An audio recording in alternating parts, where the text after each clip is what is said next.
For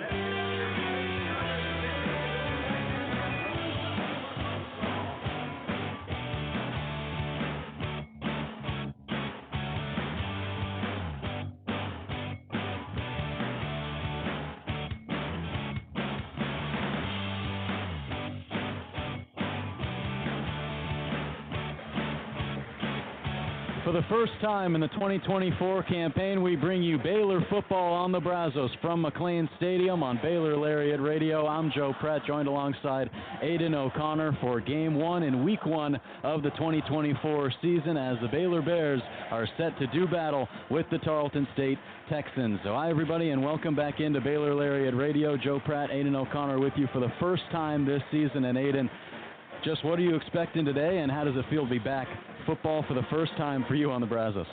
I mean, it feels great being in the atmosphere at McLean today, just amazing, and it'll be fun to see how we bounce back from a season that was kind of disappointing last year, 3-9, but a lot of changes. We have a new quarterback, new offense coordinator, and a lot new defense with Dave Arenado, so I think it's going to be a great game today and get to see a lot of cool changes for the Bears. That's right. There's been a ton of changes on this team throughout the offseason. 32 new players, 22 via the transfer portal, and I think that was a big topic of discussion going into the offseason, Aidan. Is this team going to utilize the portal? And boy, did they. They did, and there's a lot more experience with people from that portal as well. There is 8 players that have played 5 years or longer, so a lot more experience than last year when we had the most starting freshmen in the Big 12. So that's going to be a really big factor in today's game for sure, having a year behind them. And once they already got that year under their belt, they already got that season where they went 3-9. So when you take a look at this defense, there are a lot of guys who were young key pieces on this team a year ago. But what excites you about this defense, knowing that those guys have a year under their belt? I'm just really excited for how Aranda's going to use them. And last time he coached the defense, he won a championship at LSU. So, of course, them having another year like we talked about and having many good players coming back like Caden Jenkins, I'm really excited about today. I think it's going to be really indicative of how the season will go, how we play against Tarleton. If we allow any points, hopefully not, but I think we'll do really well. Yeah, we'll definitely have to take a look at how that defense looks more closely once the Texans take to the field. But this is a Texans offense that exploded for 26 points in the first half last week in Week 0, one of just 7 games to happen in all of college football last week. They won 26-23, holding on after taking a 26-7 lead into the half, Aidan. So this is a Tarleton State team that lost their quarterback at halftime last week. So what can we expect from them? We know it's a run-heavy team going into this. Definitely going to be a lot of running today. Last week, Kevon Britton had 25 attempts for 164 yards. So for a Baylor team last year that allowed 184 yards a game, that's definitely going to be a challenge. And I think for Jaden Pete, last week, 1 for 8 when he came in and -5 rushing yards. They're going to rely heavily on the pass because I just think he hasn't had the experience yet, and I don't know if he's going to be ready today to handle the Baylor defense. Yeah, this will be his first start as a Division I quarterback out of Tyler Junior College. So for him, a big day, and a big day to perform in front of 48,000 strong at McLean Stadium as they continue to pack it up. But the Baylor line crowded all the way down at the southern end zone down there with their Baylor line jerseys. But hey, Aidan, you're deciding to take the game up here.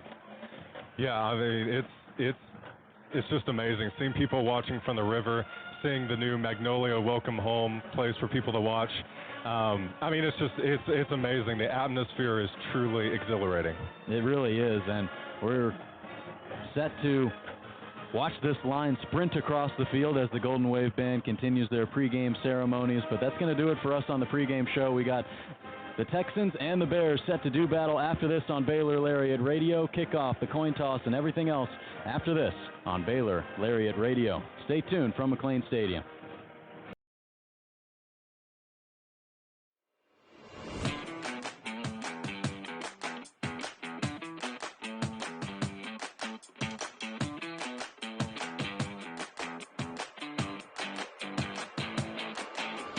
Hey Bears! Are you always the last to know about what's happening at Baylor? Are you left quiet in a group when talking about last week's game? Well, you haven't gotten your morning buzz yet. Did you know you can get your dose of current Baylor news every Tuesday through Friday straight to your inbox?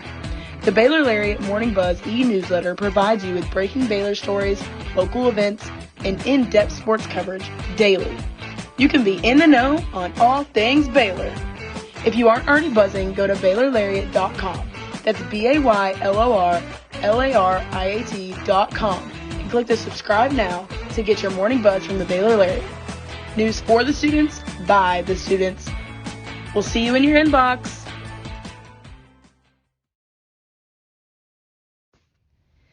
Hey there, Bears! Are you living your best life this year at Baylor? Well, we've got great news. The Baylor Roundup Yearbook has been right there with you, capturing those memories at every event. So don't forget to buy your 2022-23 Baylor Roundup Yearbook today and share your memories with friends and family for generations to come. But wait, did you already graduate? Don't worry, we've got you covered. We have yearbooks dating all the way back to 1896. So visit our website today at www.baylor.edu/roundup and order your copy. That's www.baylor.edu/ROUNDUP. Have a great year, Bears, and sick 'em.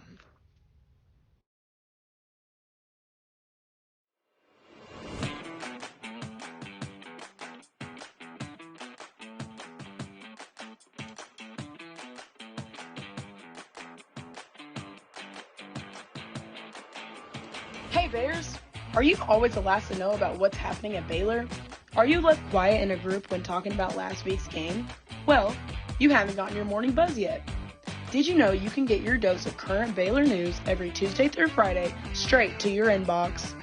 The Baylor Lariat Morning Buzz e-newsletter provides you with breaking Baylor stories, local events, and in-depth sports coverage daily. You can be in the know on all things Baylor. If you aren't already buzzing, go to BaylorLariat.com.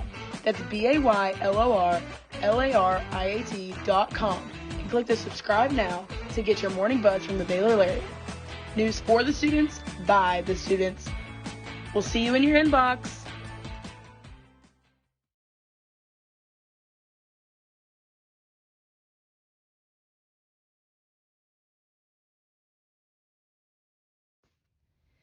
Hey there, Bears! Are you living your best life this year at Baylor? Well, we've got great news. The Baylor Roundup Yearbook has been right there with you, capturing those memories at every event. So don't forget to buy your 2022-23 Baylor Roundup Yearbook today and share your memories with friends and family for generations to come. But wait, did you already graduate? Don't worry, we've got you covered. We have yearbooks dating all the way back to 1896. So visit our website today at www.baylor.edu/roundup and order your copy. That's www.baylor.edu/ROUNDUP. Have a great year, Bears, and sick 'em.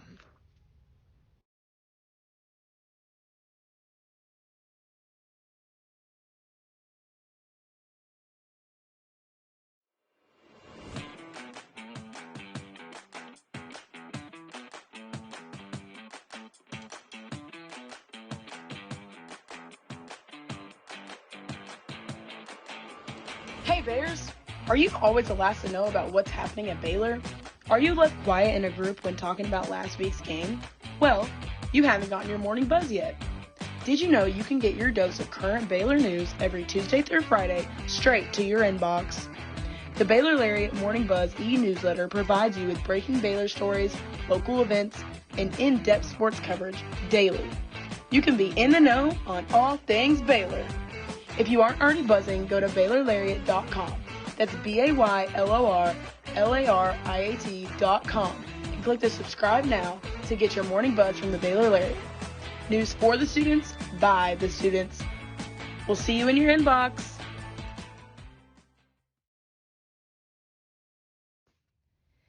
Hey there, Bears! Are you living your best life this year at Baylor? Well, we've got great news. The Baylor Roundup Yearbook has been right there with you, capturing those memories at every event.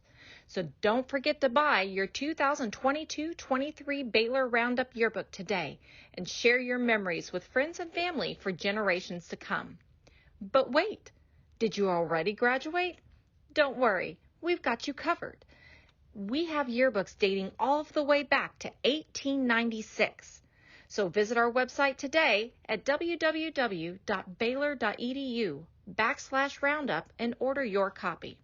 That's www.baylor.edu/ROUNDUP. Have a great year, Bears, and sick 'em.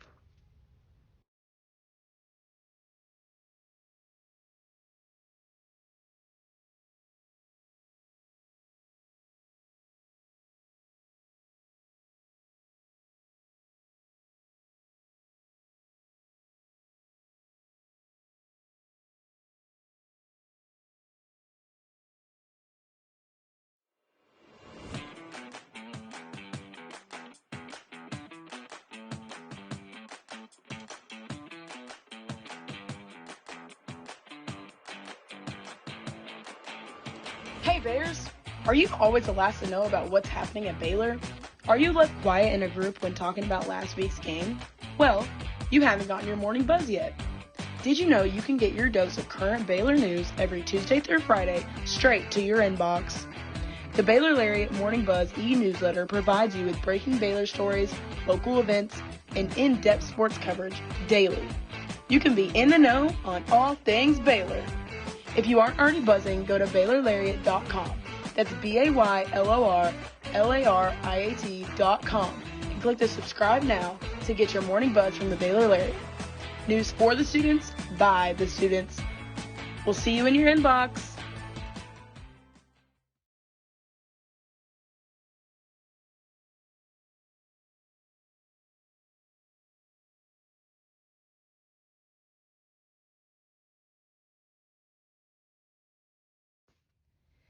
Hey there, Bears. Are you living your best life this year at Baylor? Well, we've got great news. The Baylor Roundup Yearbook has been right there with you, capturing those memories at every event. So don't forget to buy your 2022-23 Baylor Roundup Yearbook today and share your memories with friends and family for generations to come. But wait, did you already graduate? Don't worry, we've got you covered. We have yearbooks dating all the way back to 1896. So visit our website today at www.baylor.edu/roundup and order your copy. That's www.baylor.edu/ROUNDUP. Have a great year, Bears, and sick 'em.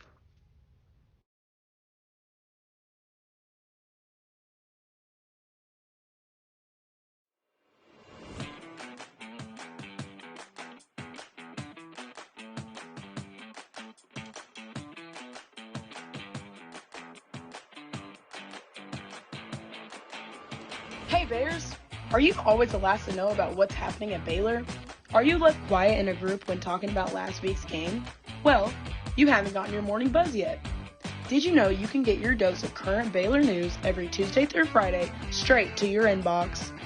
The Baylor Lariat Morning Buzz e-newsletter provides you with breaking Baylor stories, local events, and in-depth sports coverage daily. You can be in the know on all things Baylor. If you aren't already buzzing, go to BaylorLariat.com. That's BaylorLariat.com and click the subscribe now to get your morning buzz from the Baylor Lariat. News for the students, by the students. We'll see you in your inbox.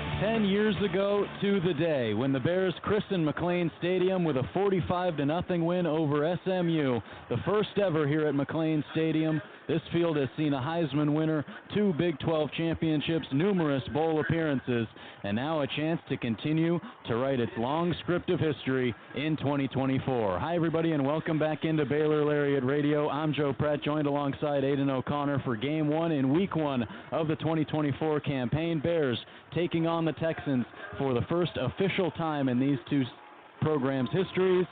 And the Tarleton State Texans already a 1-0 record as the coin toss was just complete, and we are just about ready to go at McLean Stadium.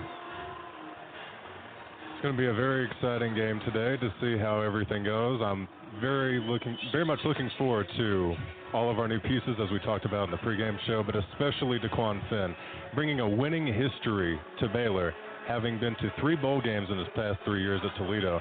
And he brings a dynamic threat, being a rusher as well, with 3 seasons of 500 yards or more rushing. So today, watching for how Jake's is going to use him is going to be very interesting. Yeah, that's absolutely right. A guy who won the MAC MVP a year ago, led the MAC in passing yards, led the MAC in touchdown passes. Also a guy who can, as you mentioned it, be a threat on his feet as well. And that's something that he said going into this week is he was super excited about being able to work in that new spread offense, being able to extend plays with his legs. But what else about this offense excites you? The experience on the offensive line. Last year, season high 34 league-wide high 34 sacks for the offense in the Big 12. So to have them have more experience, have some D1 transfers that have also gotten game time, I think that's going to be really pivotal. And also the running back battle. Today we'll see who is going to come out on top, who's going to have more rushes. Will it be Pendergrass, Richardson, or will it be Reese? We're about to find that out in just a few seconds as Tarleton State is set to kick it away. Back to send this one away. Michael James with the right boot sends a end-over-end kick that'll be hauled in at around the 33-yard line by Josh Cameron. So just a little chip shot there by the kicker, James. And the Bears are going to set up shop to start off this game at the 33. Very interesting, giving us a lot of field position on that play, hitting more of a squib than an actual kick to the back of the end zone. So very interesting strategy by Tarleton. Get to take a look at this Baylor offense for the first time. Colton Price, the center, the starter there after getting himself into that role towards the end of the season a year ago. Omar Agbedian at right guard. Signe Fugar also right guard. DeQuan Finn behind Price, and he'll take the snap, hand it off to the running back there who navigates to the right and falls over for just about 2 yards. That was Richard Reese in the backfield to get the first play of 2024 offensively for the Bears, and now they're going to go with the hurry up. Trips to the right. DeQuan Finn takes a snap. Running it is Reese once again, following the guard and following Abasale up to the 45-yard line. Abasale continuing to jostle with one of the defenders of Tarleton State, but Richard Reese is able to get about 4 or 5 yards on that carry, and they have a 3rd down and 1, continuing to go with the hurry up. Reese still in the backfield. They'll go with him for the 3rd straight time. He stutter steps and now navigates up across the 45-yard line. A 1st down for the Bears. 3 straight runs for Richard Reese. Very interesting having him start this game off. Could be indicative of who has the starting role.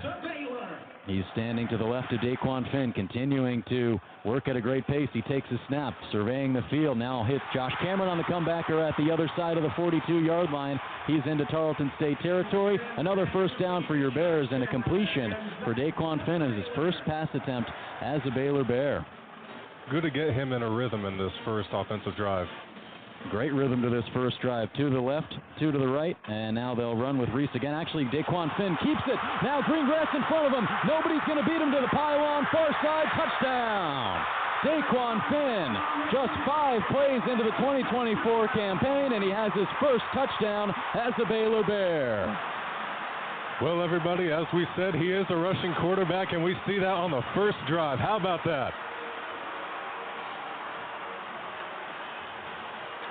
It was another run with Richard Reese, decides to tug it, run it to the right on the far hash, and after about 5 yards, he was free. Isaiah Hankins is out there, left-footed kicker. Palmer Williams the holder, Garrison Grimes with the snap. Snap to hold, the kick is up, and it is good. So a 7-0 lead for the Baylor Bears. Just a minute and a half played here from McLean Stadium. 13:37 to go, 7-0 Bears lead. We'll take a quick break on Baylor Lariat Radio and be back. Tarleton State taking the ball after this.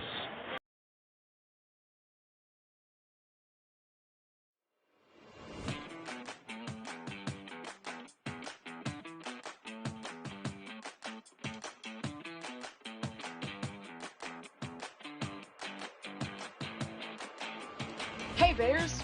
Are you always the last to know about what's happening at Baylor? Are you left quiet in a group when talking about last week's game? Well, you haven't gotten your morning buzz yet. Did you know you can get your dose of current Baylor news every Tuesday through Friday straight to your inbox?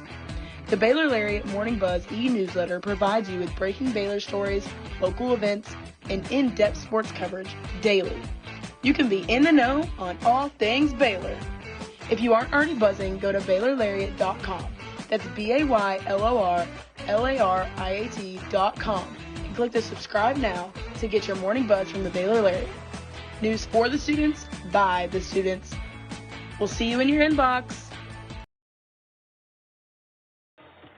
Back from McLean Stadium, 7-0 Bears lead. Isaiah Hankins back there to send this one away with the right boot. Actually, that's going to be Jack Stone back there to send it away, right-footed kicker.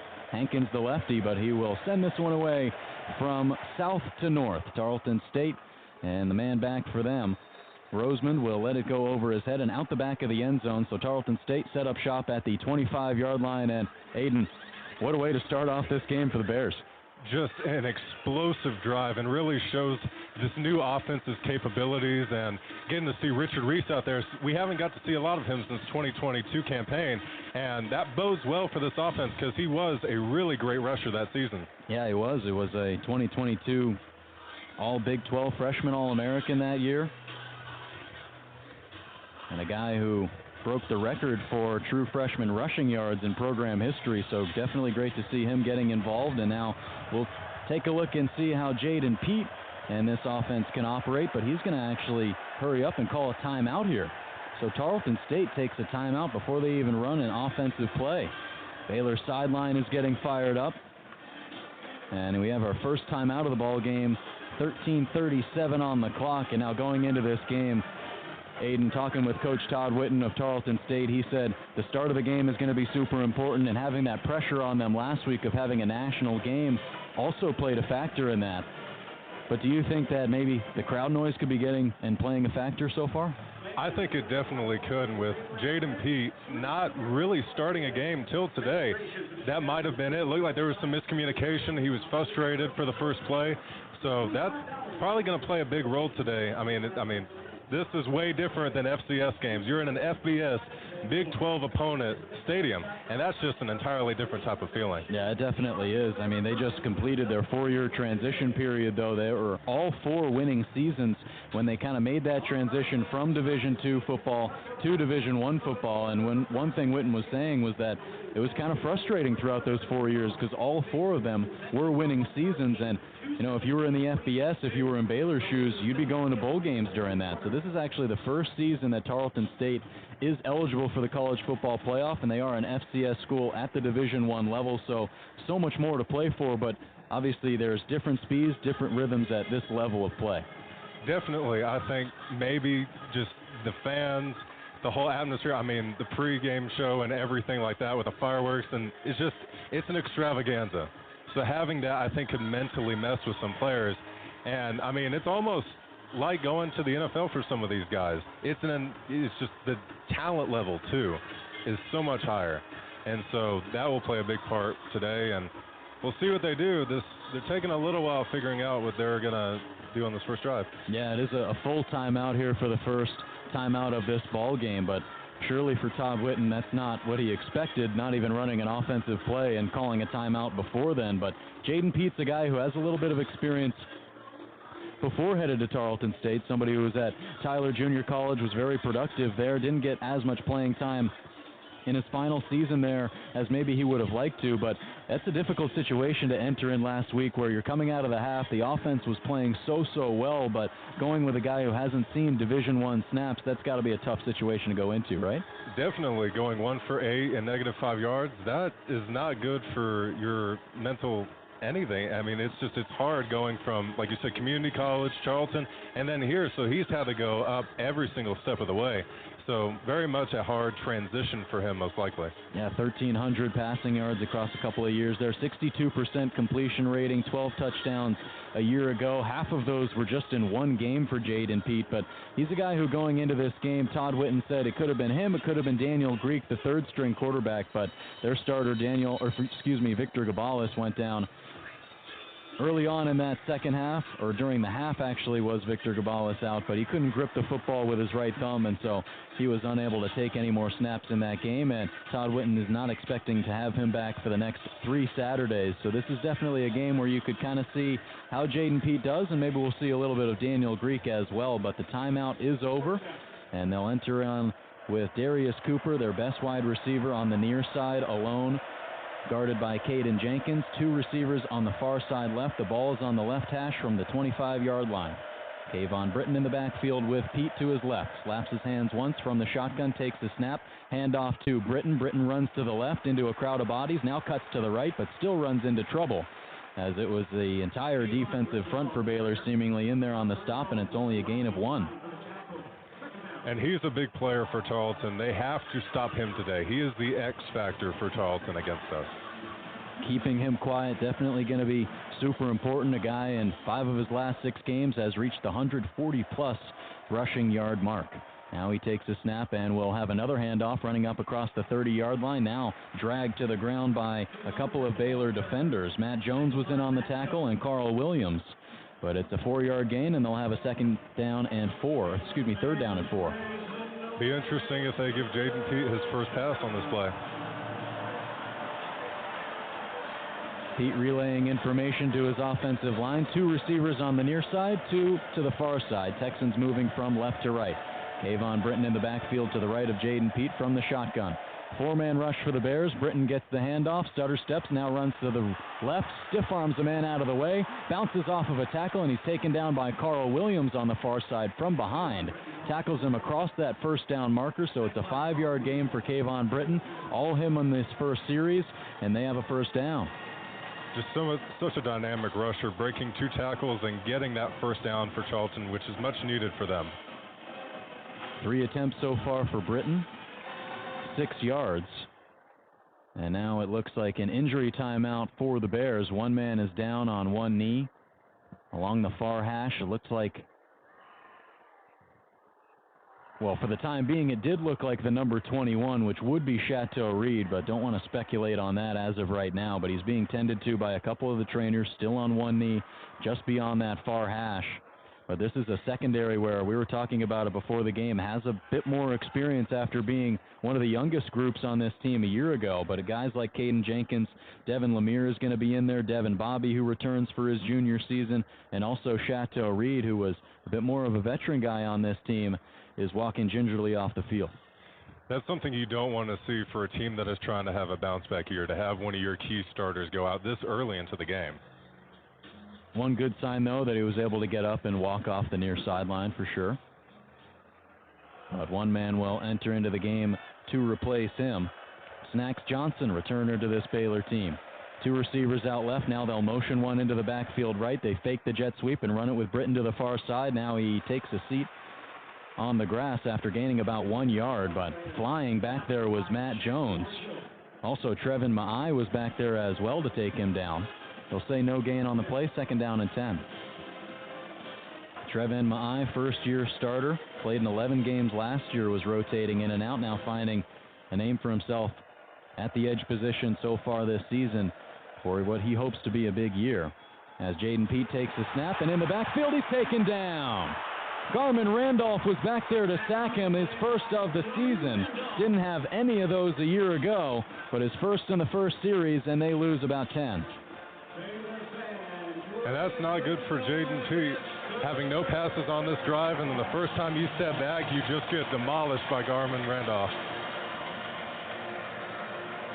All 6'8", 260 pounds of him, barreling straight through the A-gap in his 42nd game with the Bears. Still out there as the Bears have 5 on the defensive line. 2 to the near side, 1 to the far, and now the snap is low. Kayvon Britton jumps on it, and he swats it in the backfield down. It'll be a third down and long.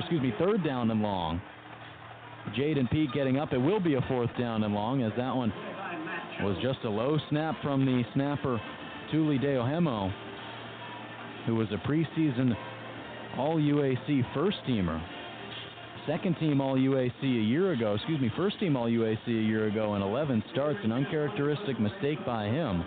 But it's the UAC Player of the Week. United Athletic Conference for Tarleton State.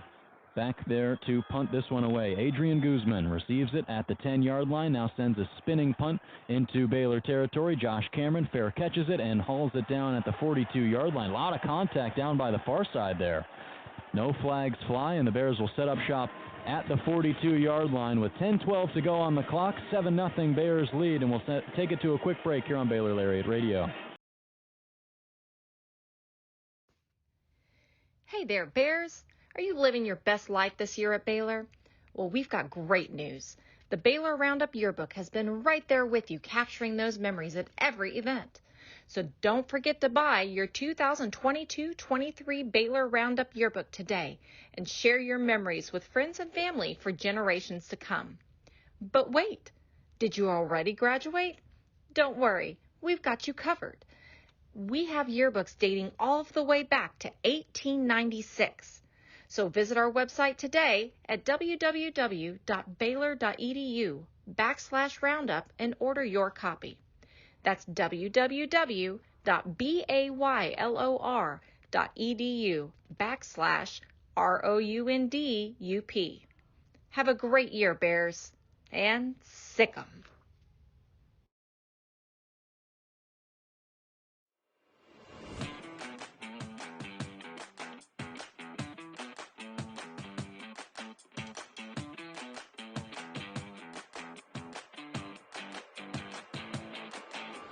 Hey Bears! Are you always the last to know about what's happening at Baylor? Are you left quiet in a group when talking about last week's game? Well, you haven't gotten your morning buzz yet. Did you know you can get your dose of current Baylor news every Tuesday through Friday straight to your inbox? The Baylor Lariat Morning Buzz e-newsletter provides you with breaking Baylor stories, local events, and in-depth sports coverage daily. You can be in the know on all things Baylor. If you aren't already buzzing, go to BaylorLariat.com. That's BaylorLariat.com and click the subscribe now to get your morning buzz from the Baylor Lariat. News for the students, by the students. We'll see you in your inbox.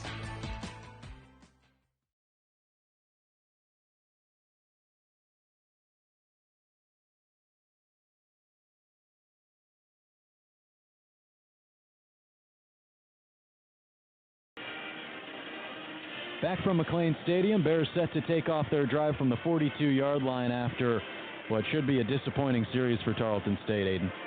Yeah, a lot of miscommunications, already using 2 of their timeouts, and Jaden P has not thrown the ball yet, and the one time he did step back, it was a sack, so not good for their offense so far. And now DeQuan Finn is back out there with the rest of this Baylor offense. 2 receivers to his right on the far side, 1 to the near side. They're moving from south to north, from right to left. The scoreboard at his back as DeQuan Finn sets to start his second drive as a Baylor Bear. Motions one man to the right, from the right side to the left side, fakes the handoff with Pendergrass. Now throwing, it's over the head of Monterey Baldwin. And luckily for DeQuan Finn, finding some green grass right around the 50-yard line, but he just missed the mark there with that pass to Baldwin on the near side. Yeah, that was a dangerous throw. 2 defenders and Ty Rawls. They had a chance at it, but, I got to be more careful on those passes. Finn still with Pendergrass to his right. 2 on the far side, 1 to the near side. Slaps his hands once, takes the snap. Handoff to Pendergrass, running straight up the middle. Now he's hammered by one of the linebackers of Tarleton, Donta Stewart. Actually the free safety in there to make the stop, but not after Pendergrass scampers up for about 5 yards. So this intense offense with a lot of pace is something that was talked about throughout the entire offseason, as they will take a step back, but they rushed up to the line, and pace is something that was emphasized throughout the entire spring and fall. It's something that DeQuan Finn says he's used to being at Toledo. Now he takes the snap. It's a quarterback-designed run. Flags are in the backfield as he falls over right around the first down marker. He'll be just short 4 yards on the carry for Finn. But we'll take a look on that flag in the backfield, see what it is. Could be potentially holding on the offense. We shall see. No signal yet.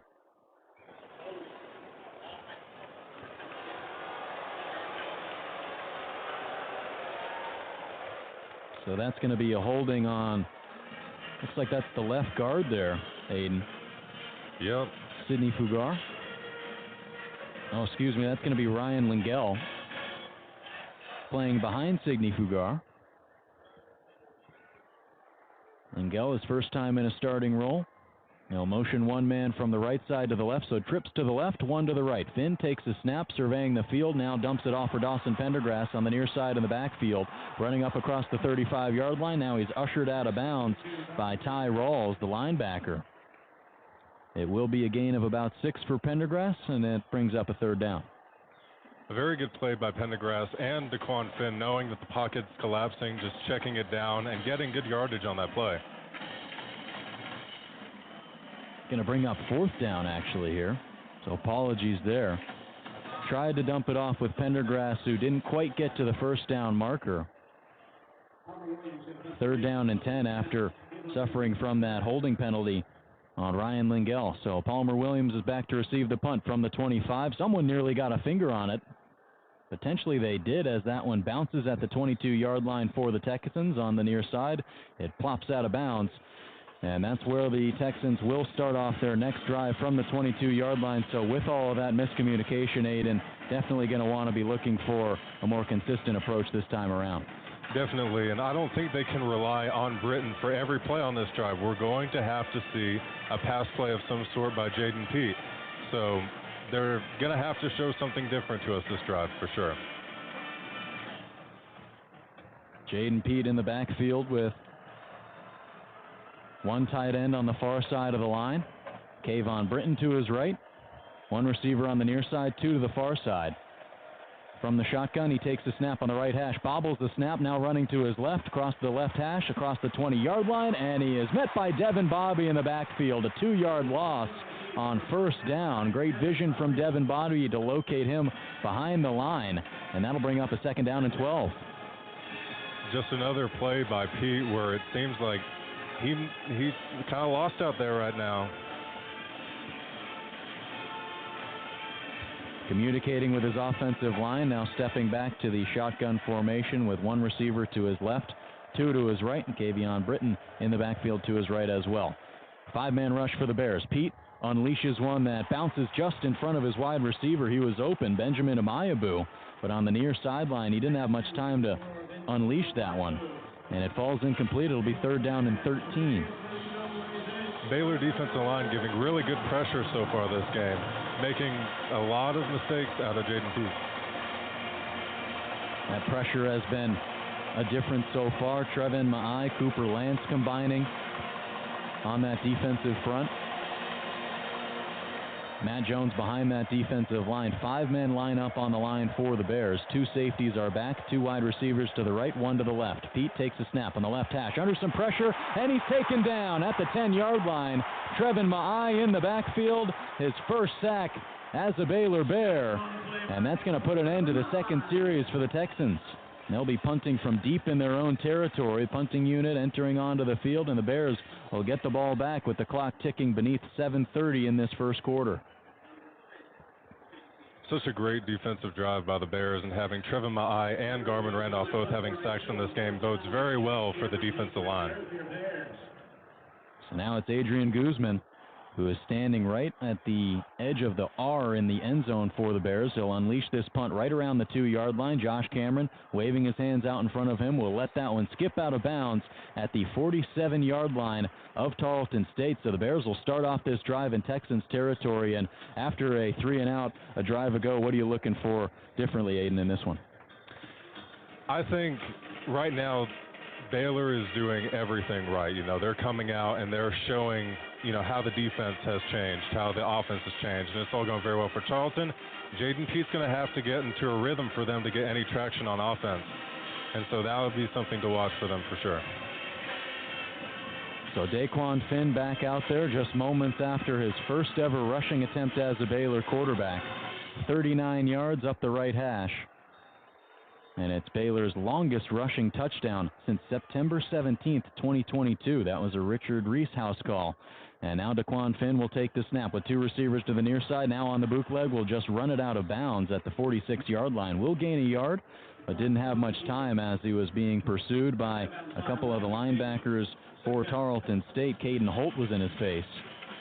Just no receivers downfield, everything covered well by Tarleton State, and just had to go out of bounds there. Now they'll go trips to the right with the ball on the left hash and the 46-yard line. Finn takes the snap, hands it off to Richard Reese. No, he's going to keep it and now sling it to his right. That's Ashton Hawkins' first catch as a Baylor Bear across the 45-yard line, pushed out of bounds at the 41. That'll bring up a 3rd down and 5. First catch for Ashton Hawkins, but that's nothing new for him making plays at McLean Stadium. Definitely having him play for the Bears and not be on the opposing side like he was the past couple years with Texas State is definitely a plus for Baylor, and having him already get a reception today is very good. Already 172 receiving yards at McLean Stadium for Hawkins before this game as a Texas State Bobcat. Kelsey Johnson will motion to the near side of the line. Now it's a handoff to Richard Reese on the right side. He falls over the first down marker, 5 yards, and just enough to extend this drive at the 34-yard line of the Texans. The offense is just rolling right now. Nothing really seems to be stopping them, running or passing. Very good flow right now for Baylor.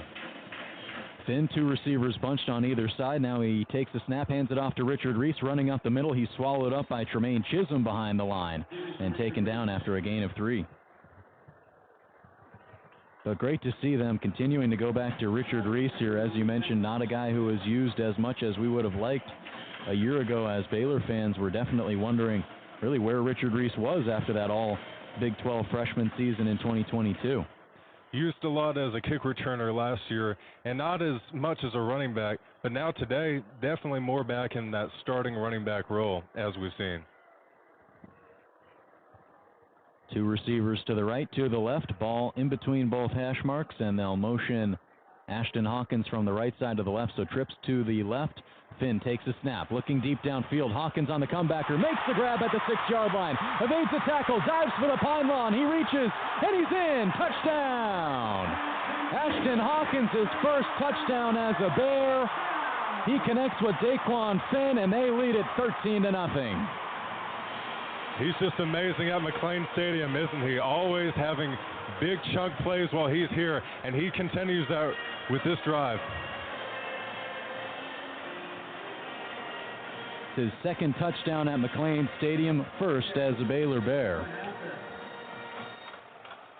And now Isaiah Hankins trying to make it a 14-0 lead. Garrison Grimes puts his bare hands on the leather of the pigskin, and he is ready to snap this one back to Palmer Williams. On one knee, the snap, the kick. It's up, and it's good.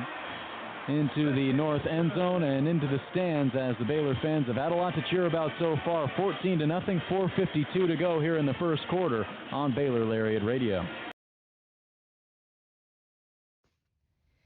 Hey there, Bears. Are you living your best life this year at Baylor? Well, we've got great news. The Baylor Roundup Yearbook has been right there with you, capturing those memories at every event. So don't forget to buy your 2022-23 Baylor Roundup Yearbook today and share your memories with friends and family for generations to come. But wait, did you already graduate? Don't worry, we've got you covered. We have yearbooks dating all the way back to 1896. So visit our website today at www.baylor.edu/roundup and order your copy. That's www.baylor.edu/ROUNDUP. Have a great year, Bears, and sick 'em.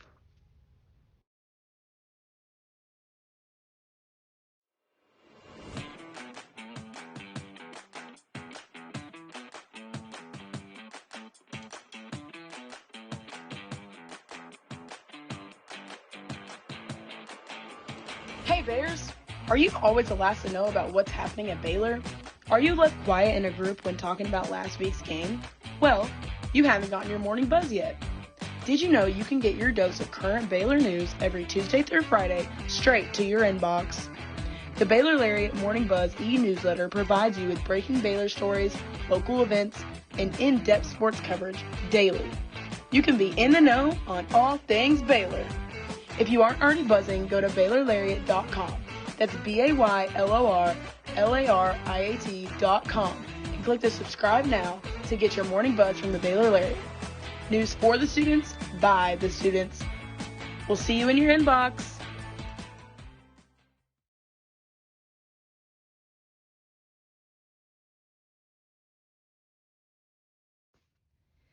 Hey there, Bears. Are you living your best life this year at Baylor? Well, we've got great news. The Baylor Roundup Yearbook has been right there with you, capturing those memories at every event. So don't forget to buy your 2022-23 Baylor Roundup Yearbook today and share your memories with friends and family for generations to come. But wait, did you already graduate? Don't worry, we've got you covered. We have yearbooks dating all the way back to 1896. So visit our website today at www.baylor.edu/roundup and order your copy. That's www.baylor.edu/R.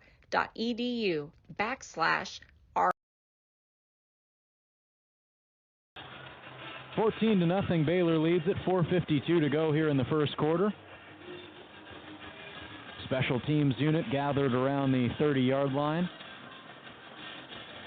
as it's Jack Stone who tees that one up. Right-footed kicker heads back to the 25-yard line. He'll be kicking this one off from right to left with the scoreboard at his back towards the Golden Wave Marching Band. Had a lot to cheer about so far. 14-0, Baylor leads it. And Stone sends this one away, end over end. Roseman back to receive it. It goes over his head, bounces off the B in the Baylor end zone. And they will set up shop at the 25-yard line for the Tarleton State Texans. They've gotten one first down so far in this game, Aiden, have not crossed that 50-yard mark. Just haven't been moving the chains at all. Offense has been very stagnant, a lot of negative plays. And so let's see on this drive if they'll be able to mitigate those negative plays. Baylor defense has done a great job of bringing the pressure. We'll see a couple of different guys on the defensive unit out there this time. Steve Linton is on the defensive line, as Darrell Kelly will get the snap and the handoff. Run it straight up the middle. Actually got the handoff from Jaden Pete and fell over for about 2 yards on the carry. Trevin Ma'ai back there again and has continued to be a difference maker in his first game and first full season as a starter on this defensive line. Linus Noel checked into the game on the defensive side. Big defensive tackle, 6'2", 337. One receiver to the right, two to the right, one to the left, and now the pass is picked off right across the middle. Snatching that one is Keaton Thomas. Nobody to beat him to the end zone. He's in. 6 points for the Bears, a pick six for Keaton Thomas. And the Bears take a 20-0 lead. Just pure dominance by the Bears right now on both ends of the ball. Just nothing. Tarleton, they don't have an answer as of the first quarter. And Baylor just doing whatever they want right now. So Keaton Thomas, his first interception as a Baylor Bear. Played 2 seasons of JUCO ball. Had 107 tackles last season. That was second in all of JUCO football. So what a difference he has made early on in his Baylor career, as Hankins boots that one through. And the Baylor Bears, going on this north side end zone, have reached the end zone 3 times. And looks like somebody is down on the offensive line for Baylor. He's in some pain. And with his helmet in his arms as the training staff rushes out there, and it is Garrison Grimes. Definitely not what you want to see, a guy who missed the entirety of the second half of last season with a torn ACL, and now lying down there on the 5-yard line just in front of us, Aiden, and just really not what you want to see, a guy who is a staple on the special teams unit for these Bears. Definitely not, and having 2 injuries in the first half is just something you don't want to see for either team. And hopefully he can get up and walk to the sideline. As we're seeing right now, it looks like he's being helped. Yep, they're going to help him up. He is able to jump up to his feet, and he will walk his way back to the near sideline. So that is definitely a good sign, but it definitely didn't look good for Garrison Grimes there as he looked to be in some agony. He's got a big knee brace on the right side, a compression sock going all the way down to his white cleat on the right side. Definitely good he was able to walk off the field. Looked a little like he couldn't help himself up for the beginning of that, but finally able to get himself to where he could walk off the field. Very good. So Jack Stone's back out there. A quick offensive drive for Tarleton State. Just one rushing play up the middle, and then the pass by Jaden Pete that was picked off and ran back for a pick six, so a 21-0 Bears lead. Jack Stone and the entire special teams unit separates across the 30-yard line. He points to his left once, points to his right once, and now from right to left, boots it towards the north end zone. Back to get it, D'Angelo Roseman will haul it in at the 1-yard line, running up the near hash and cuts back to the right across the left hash this time, and now at the 15-yard line, dragged to the ground by Cameron Bonner. So great play there by the special teams unit. Now flags fly. A lot of physicality going on after the play, and that's something we were talking about during the break. A lot of chippiness early on in this game. Definitely a lot of players pushing each other, jawing at each other. There's definitely some tension here between both Tarleton and Baylor. It seems like that's something you definitely see from teams who are heavy underdogs like Tarleton State. They want to come into this game, want to get into the head of the other team, and this is a very different situation to what they were in last week, which is interesting, was the first game on U.S. soil in the college football season this year, the Florida State-Georgia Tech game taking place in Ireland. But they're going to rule on sportsmanlike conduct on Tarleton State and back them up about 8 yards. Looks like we have a new quarterback in the game for Tarleton. Going to be Daniel Greek back there. Greek, the junior out of Argyle, Texas. Just 10 pass attempts a season ago. Standing at the 3-yard line on the near hash, hands it off to Darryl Kelly, who's running straight up the middle and immediately smothered by a sea of green jerseys. Matt Jones was back there. Steve Linton also there to bring him down. Kelly able to navigate for about 2 yards forward. Interesting to see the QB switch this early into the game. But we'll see how Daniel Greek can do compared to Jaden Pete, which not a lot of success in the first couple drives. Yeah, Pete 0 for 2 with the interception. 2 receivers to the far side, 1 to the near. Greek takes a snap, hands it off to Darryl Kelly in the backfield, actually going to keep it, running straight up the middle. And Trey Wilson was there to grab him by the hip and bring him down. A gain of about 4. They'll have a 3rd down and 4 from the 14-yard line. So this was where the kick return was originally, but taken back due to the penalty. Daniel Greek into the game, looking to get the second first down for the Texans. 3 minutes read on the clock, 2 receivers to the far side, 1 to the near side. Texans moving from left to right. Shotgun formation with Darryl Kelly in the backfield, a tight end on the near side of the offensive line. Now he takes a snap, running with Kelly straight up the middle, and he is smothered. Matt Jones trying to drag him down ahead of the first down marker, and right around the 16 he pulls him down. First down marker's at the 18.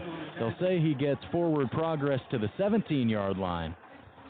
And that'll bring up a 4th down and very short. Punting unit is running onto the field for Tarleton State. So not a great start to this game for Todd Witten's Texans, as once again they'll be punting from deep in their own territory. Just not the way you want to start a game where you are trying to prove yourself to Baylor here, and just not a great start for Tarleton so far. So Josh Cameron is back to receive this punt. Sent away by Guzman. High lofting kick. Cameron tracking back to the 35-yard line. Lets it bounce. It bounces back to the 42, and now it's grabbed by one of the Tarleton State special teams members. And so for the second straight drive, the Bears will start off at the 42-yard line. And Aidan, we've seen what this defense has been able to do. Already a pick six, so much pressure on Tarleton State, but this offense also doing their job, and a lot of good things going on other than injuries so far in this game for the Bears. Definitely. The rushing game with Daquan Finn getting involved and having the 38-yard touchdown and getting Ashton Hawkins involved here too. I think they're starting to get that consistency, that rhythm that they've been wanting to show everybody all training camp. Hawkins now 200-plus yards at McLean Stadium in his career. Daquan Finn, 2 receivers to his left, 2 to the right, from right to left. He takes the snap under some pressure, and he is swallowed up and taken down at the 30-yard line. Bears will lose 12 on the first play of this drive. Devin Sterling back there to complete the sack. Didn't have any of those last week, but did have one a season ago. And that Baylor offensive line trying to improve upon last year where they allowed 34 sacks, so that's not a good play for them there. Yeah, most sacks allowed in all of the Big 12. 3 receivers to the right, 1 to the left. Now they'll motion one closer to the line as Finn takes a snap. Bootleg running to the far side across the far hash. Doesn't have much space, but checks it down to Richard Reese, who runs out of bounds after a gain of about 5. And with 1:14 and counting on that first quarter clock, the Bears will have a 3rd down and 19 coming up. So he was only able to move up for a couple of yards there was Reese. And now going to need a chunk of yards here on 3rd down. 1 minute reads on the clock in the first quarter. 2 to the right, 2 to the left for Daquan Finn. From the shotgun, he slaps his hands once, but does not get the snap as audibles are called from the near side, the Baylor sideline. Richard Reese will move from the right of Daquan Finn to the left. And now with his left foot in front of his right, he takes a snap. 3rd and 19, swing pass to the left for Richard Reese on the near side, running, cuts up across the 45-yard line, now swallowed up by 3 defenders of Tarleton State. But Richard Reese is able to gain up across the 35-yard line there. Will still bring up a 4th down and long, 4th and 14 for the Bears. And the punting unit is heading out there. And that's a stop the Tarleton defense really needed. You know, Baylor offense has been rolling all game, and to have that stop there might give them some hope, some momentum. Angelo Roseman back at the 15-yard line. Palmer Williams receives the punt, sends it away. Roseman back, receives it at the 11. Fair catches there. And pulls it down to put an end to that Baylor drive. Still leading 21-0 though. And that brings us to the end of the first quarter with the Bears leading 21-0. A great start to the 2024 campaign. Tarleton State will set up shop at the 11-yard line when we return, as you're listening to Baylor football on Baylor Lariat Radio. Hey there, Bears. Are you living your best life this year at Baylor? Well, we've got great news. The Baylor Roundup Yearbook has been right there with you, capturing those memories at every event. So don't forget to buy your 2022-23 Baylor Roundup Yearbook today and share your memories with friends and family for generations to come. But wait, did you already graduate? Don't worry, we've got you covered. We have yearbooks dating all the way back to 1896. So visit our website today at www.baylor.edu/roundup and order your copy. That's www.baylor.edu/ROUNDUP. Have a great year, Bears, and sick 'em.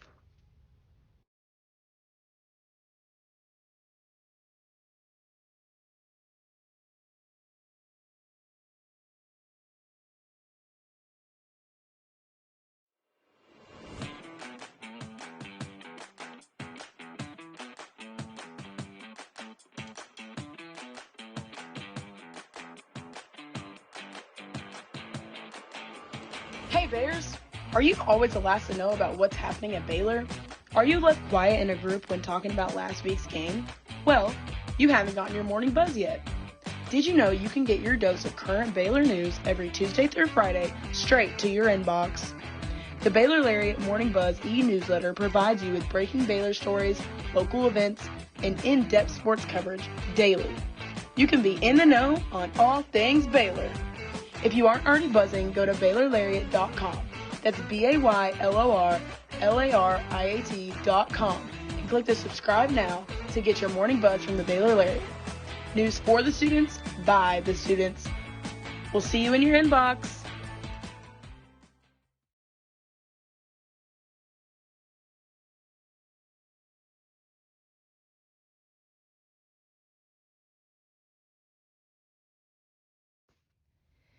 Hey there, Bears.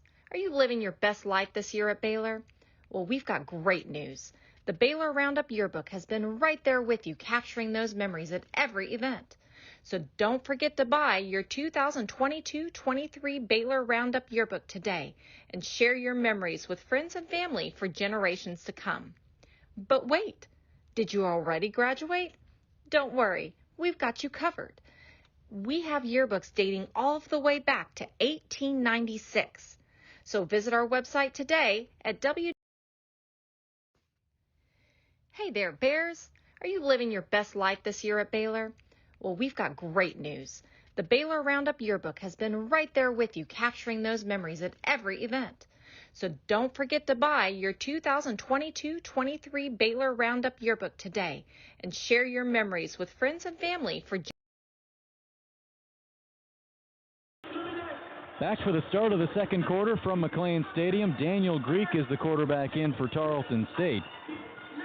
His last appearance was on September 16th against Texas Tech. So nothing new to the big stadiums and the big moment, big crowds as he takes the snap. Running up the middle is Kayvon Britton. Has some space as he moves up for about 5 yards as they are deep in their own territory, operating and starting off this drive from the 10-yard line. He ran up just across the 15-yard line, so gained, they'll say, exactly 5 yards for Kayvon Britton. As the Texans are now moving from right to left with the scoreboard at his back, Daniel Greek has Kayvon Britton to his right, one tight end attached on the near side of the line, and then one wide receiver on either side. Takes the snap, running with Kayvon Britton once again, and he is tackled from behind and taken down by Keaton Thomas in the backfield, who just returned that 20-yard pick six a drive ago for Tarleton State. But Britton is able to gain about 3 yards there. Third down and 6. Daniel Greek relaying information to his offensive line. They have a tight end attached on either side of the line. One receiver right, one to the left. Ball splitting the hash marks, moving from right to left at the 16. Britton to his right, and now early motion on the offensive line. Baylor's saying that it's going to go against the Texans, Aiden. Yeah, it looked like there was definitely some movement. And as you were saying before, Daniel Greek, before he was here for Tarleton State, he was at Mississippi State. He did not play, but he is used to these big environments more than Jaden Pete was playing at a community college. Yeah, it's a great point that you bring up. Definitely a guy who is having to relay a lot of information, having to deal with this loud crowd. Not something that they always have to deal with, but something that they're going to have to get used to their first year at the official Division I level. Greek takes the snap. Kayvon Britton running up the middle. Runs into some defenders, and he continues to struggle toting the rock. One thing Todd Whitten said, as he only gains about 4 yards there, is that he's a bit of a home run hitter. He's a guy who can unleash for 20, 25, even plus yards gains. But on the downs where you really just need 4 or 5, that's where he struggles a little bit, and this drive is going to end with them dealing with this 4th down and 4. And today that Baylor defense has kept that home run ability in check, not really having any explosive plays outside of maybe one play on the first drive where he broke a couple tackles. Punt sent away by Guzman. Someone was almost able to get a hand in there, but it's sent away towards Josh Cameron, who on the far side hash pulls down that one at the 34-yard line. So they'll set up shop on the far hash at the 34. Baylor leading 21-0, and we'll take a quick break here on Baylor Lariat Radio with the Bears up 21 and taking the ball at the 34-yard line. They'll start off another drive with Daquan Finn and the rest of this Baylor offense after this on Baylor Lariat Radio.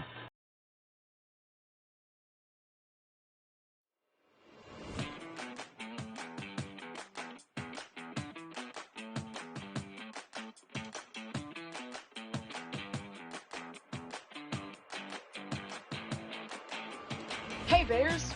Are you always the last to know about what's happening at Baylor? Are you left quiet in a group when talking about last week's game? Well, you haven't gotten your morning buzz yet. Did you know you can get your dose of current Baylor news every Tuesday through Friday straight to your inbox?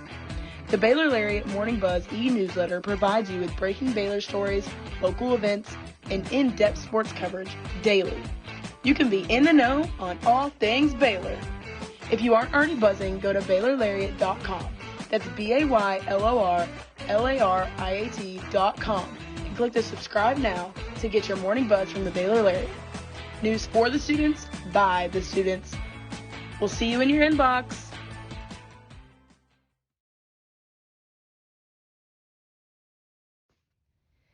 Hey there, Bears. Are you living your best life this year at Baylor? Well, we've got great news. The Baylor Roundup Yearbook has been right there with you, capturing those memories at every event. So don't forget to buy your 2022-23 Baylor Roundup Yearbook today and share your memories with friends and family for generations to come. But wait, did you already graduate? Don't worry, we've got you covered. We have yearbooks dating all the way back to 1896. So visit our website today at www.baylor.edu/roundup and order your copy. That's www.baylor.edu/ROUNDUP. Have a great year, Bears, and sick 'em.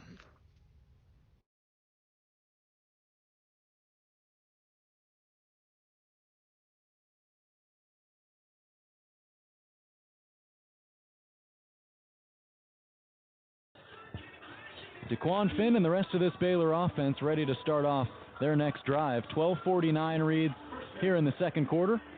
And they'll be moving from left to right from the 34-yard line in the far hash. Nobody is in the backfield with DeQuan Finn for the first time today.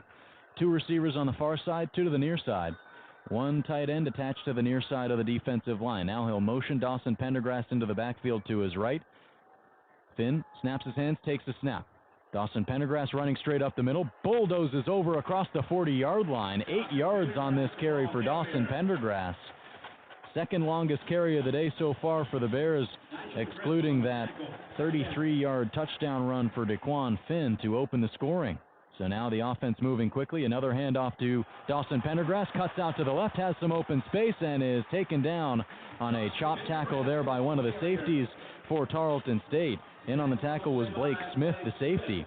And that was right across the 50-yard line. They'll say he got to the 49 of Baylor from left to right. DeQuan Finn takes a snap, hands it off to Dawson Pendergrass once more, who's tackled ahead into Tarleton State territory. Ahead for 3 yards is Dawson Pendergrass. It'll bring up a 2nd down and 7. This offense continues to push the pace. Ketron Jackson, Monterey Baldwin on the far side, along with Gavin Yates. One wide receiver on the near side. On an island is Ashton Hawkins. One man to the left, Dawson Pendergrass of DeQuan Finn. Motions Yates into the backfield, now runs it up the middle with Dawson Pendergrass. Bulldozing through across up to the 47-yard line. Only gains 2 on 2nd down, and it'll bring up a 3rd down and 6. A lot of tempo on this drive, and a lot of Dawson Pendergrass, who last year was the leading running back in touchdowns with 5. So interesting to see him get a lot of play here. We've seen a lot of Dawson Pendergrass and Richard Reese, not much of Dominic Richardson, who was out a lot during fall camp with an injury. Now he takes a snap, looking deep down the left sideline. Ketron Jackson holds it down at the 15. A deep play for DeQuan Finn as he connects with Ketron Jackson for the first time, and this offense continues to move into the red zone for the Texans. First catch of the day for Ketron Jackson. Speaking of another guy who battled some injury during the spring and the fall, but making a difference in this second quarter. Now Finn takes a snap, throwing towards Jackson again, and it's swatted away. Great coverage there. The pass batted down by Casillas Kearns. Was the United Athletic Conference Player of the Week last week. He was in on the coverage that time with Ketron Jackson, and this offense operating from the 8-yard line of Tarleton State. Continuing to push the pace as well. DeQuan Finn trips to the left, nobody out right. Dawson Pendergrass to the right in the backfield. He'll get the handoff, run it straight up the middle. He topples over to the 3-yard line. And the Bears are knocking on the door once more. Just such an explosive first two quarters for the Baylor offense. Trips to the right with the ball on the far side hash mark. DeQuan Finn looks at his receivers, now takes the snap, fakes the quarterback keeper. Pendergrass keeps it straight up the middle and navigates to about the 1-yard line. A lot of traffic there that Pendergrass was trying to weave through. But the big defensive front, Robert Rios, Tremaine Chisholm, Both guys above 6'3" and both above 290 pounds making the stop. Still trips to the right. Pendergrass gets the handoff. He jumps into the end zone for the touchdown. Dawson Pendergrass, after 5 touchdowns a year ago, has his first in 2024, and the Bears take a 27-0 lead. Continuing that history of, like we said last year with those 5 touchdowns, he is just a touchdown machine for that running back room.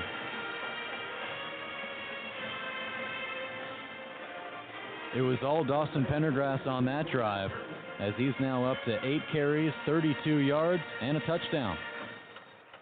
Hankins ready to chip this one through. It is up and through the right side, but still good, and it is a 28-0 Baylor lead. Isaiah Hankins pushing that one through, straight through towards the scoreboard, as we got a pretty strong crowd on hand. The Baylor line packed as always, but a 28-0 lead, 9:59 to go in the second quarter. And Aidan, what are your thoughts just overall on the start of this game for the Bears? I mean, they've been firing on all cylinders. They've gone out there and showed Richard Reese's capabilities. They've shown Dawson Pendergrass' abilities, DeQuan Finn, Ashton Hawkins, all these people getting in the mix. And it'll be interesting next drive if they will get Dominic Richardson involved, as he was the leading rusher for Baylor last year. But everything working for the new offense. And defensively, one thing that could be overlooked is the amount of pressure that this defensive front has been able to get. And I mean, guys who are on the front of this line, guys who maybe were on the team last year, but also some newcomers who are making a difference, mainly Keaton Thomas, a guy who has a strong background in JUCO ball. But what a way to make a difference in this game and make your presence felt by getting a pick six in the first quarter, I guess. What a way to introduce yourself, really, going from JUCO to here. Clearly, he's not intimidated by the big new environment, and he's played into it, and that pick six, truly an amazing play for him to start his career. Now, do you think that this is a game where you see it's a Tarleton State team? They did go 8-3 last year, but it's a team that's been making the transition from Division II to Division I, and really nobody had them winning this game at all. But for Baylor, this is still an important game because you want to prove that you're not just the same 3-9 team that you were last year. And do you think so far they've proven that? Definitely. They've proven everything that they've wanted to prove. The offense being explosive, having to move it, having the rushing capability of DeQuan Finn, and the defense being suffocating as it was when Aranda was the coach at LSU. So everything today that they wanted to show everybody, hey, we're better than last year. We've improved. They have. Yeah, they definitely have, and also seeing that Jake Spavital offense, we knew it was going to be a bit different from the Jeff Grimes scheme where it was a lot of mostly run-heavy, but do you think, and it's something that DeQuan Finn was talking about, that it suits this offense much better knowing that they have a lot of returners in the wide receiver room, also the running back room? Definitely. The speed has just been amazing for them today, having both long passes with Ashton Hawkins and Ketron Jackson, showing that DeQuan Finn does have the capability to play into that air raid offense. It's something that he said earlier on this month, just before he was actually named the starting quarterback. He said, I think this offense suits me really well. It's pretty much the same thing that we were running at Toledo, where you have this spread out offense, this air raid scheme where you can have guys extend plays a lot, and that's something that DeQuan Finn does very well. We haven't seen him do that too much so far today, but he hasn't really needed to with the way that this running game has been and with the way that he has been able to explode for at least one long carry with his legs. But he won't be on the field for just a few more moments as Tarleton State receives this next kickoff from left to right from Jack Stone. It's over the head of D'Angelo Roseman and out the back of the end zone on the south side. So they'll start off this drive at the 25-yard line, and we've talked about all the good things, but what are some things that maybe you are still looking to see in this game, Aidan? I really want to see, Tarleton has not run many pass plays, but how is that secondary? How strong are they? And I'm hoping to see Tarleton run some more pass plays, put a little mix in there to see how a person like Daniel Greek plays, but also see people like Caden Jenkins and other corners like that and how they perform. So Daniel Greek's last time that he appeared in a game was the last time that they played an FBS opponent. It was against Texas Tech in Lubbock. A 40-plus point loss for the Texans. Now Greek takes a snap, hands it off to Kayvon Britton, who is met by a wall of green defenders. Matt Jones back there, Carl Williams as well, Steve Linton combining to make the tackle in the backfield. That was Darrell Kelly, actually.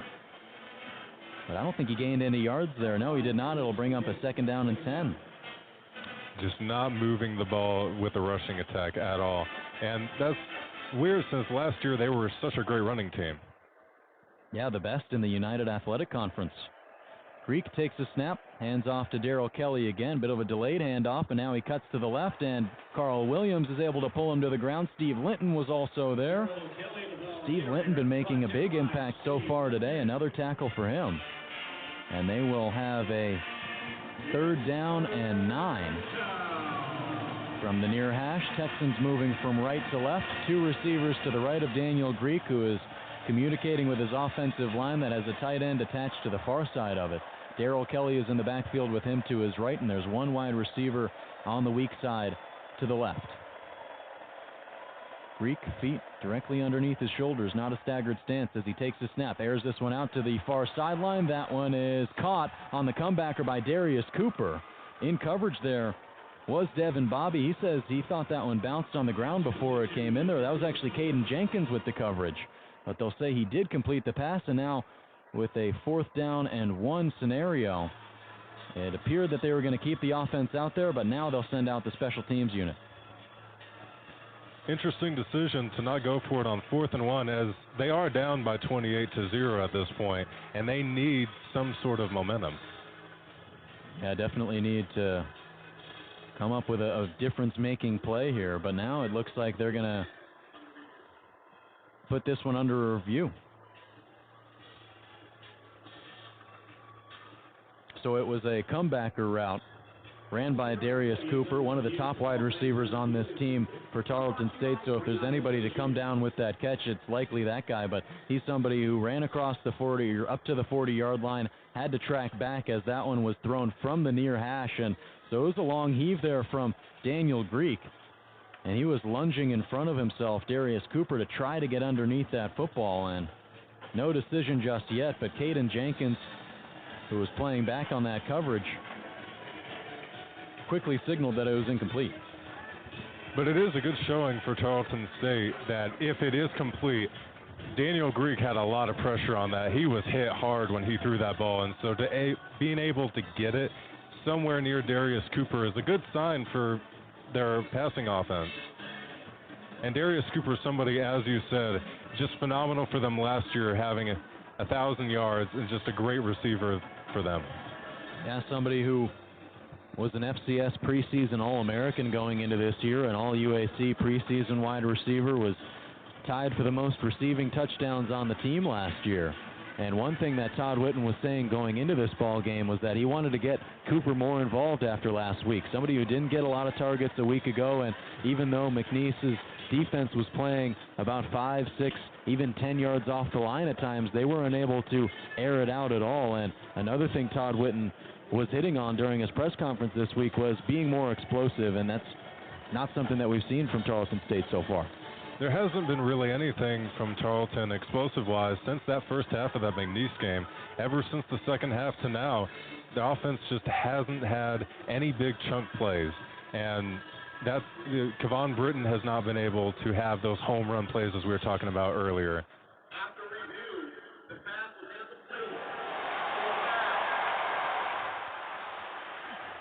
Well, there you have your decision from Anthony Gibson. Resets the game clock just above 8 minutes, 8:01 on the clock, and still with this 4th down and 1 opportunity, now going to be 4th down and 10 with the incompletion, but still electing to send the punting unit out there, trying to rely on their defense.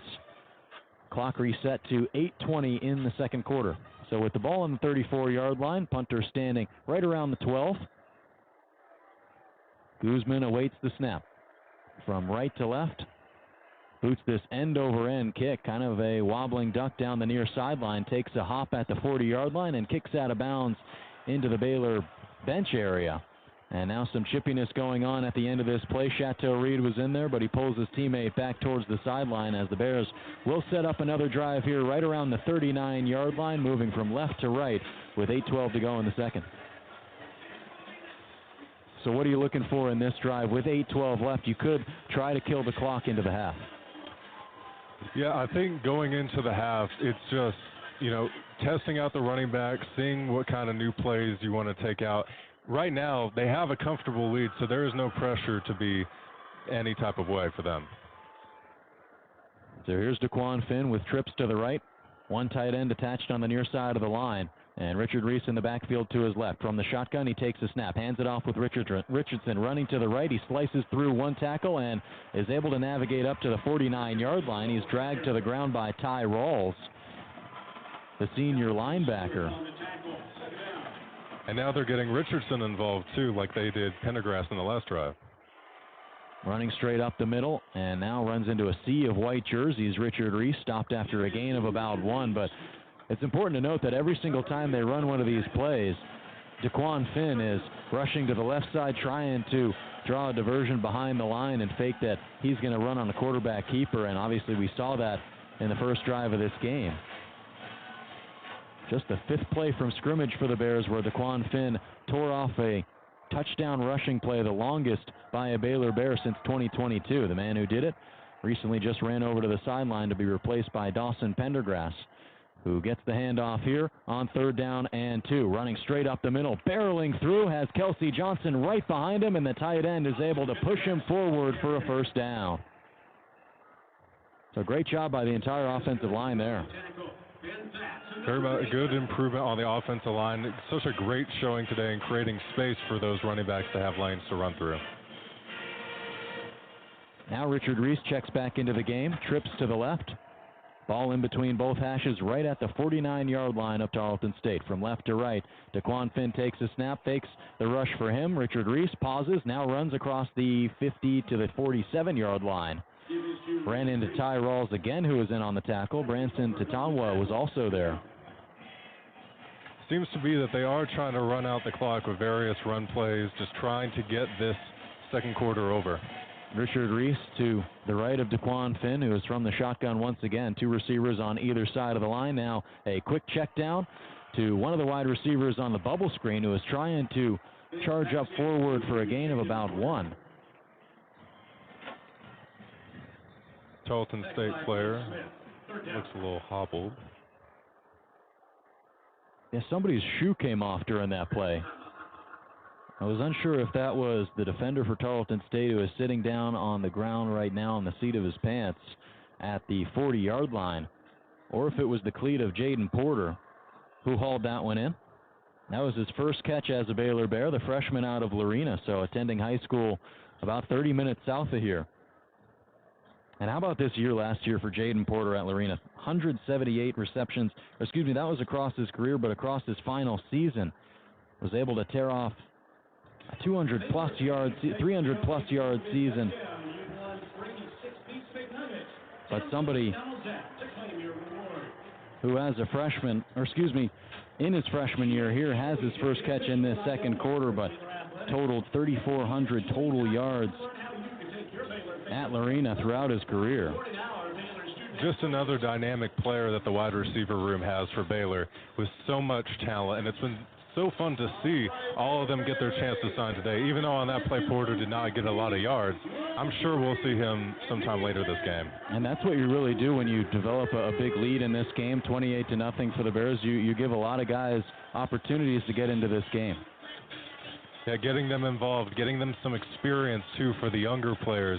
I think we're definitely going to see a lot of that as we roll around to that mid-third quarter, where a lot of the starters have had time to kind of feel out how is it in game time with these other players and things like that. Yeah, that's definitely true. I mean, when you're able to get as many guys into this game, you also got to think about next week playing Utah, a very strong team going into this year, ranked as the preseason number 12 overall team, the best team in the Big 12 going into the preseason, the favorite to really win the conference this year. But how big is it that you're able to maybe keep some of your plays close to the vest and not give away too much in terms of film this first week with Utah coming up next Saturday? Definitely. For Utah, you're going to need to pull out all the stops. And you don't want them seeing on film some of the special plays that you do have. And if today scoring 28 before the second quarter is even over is indicative of even stuff we haven't seen, it's really impressive, and I think they're going to try to keep a lot of things under wraps for sure.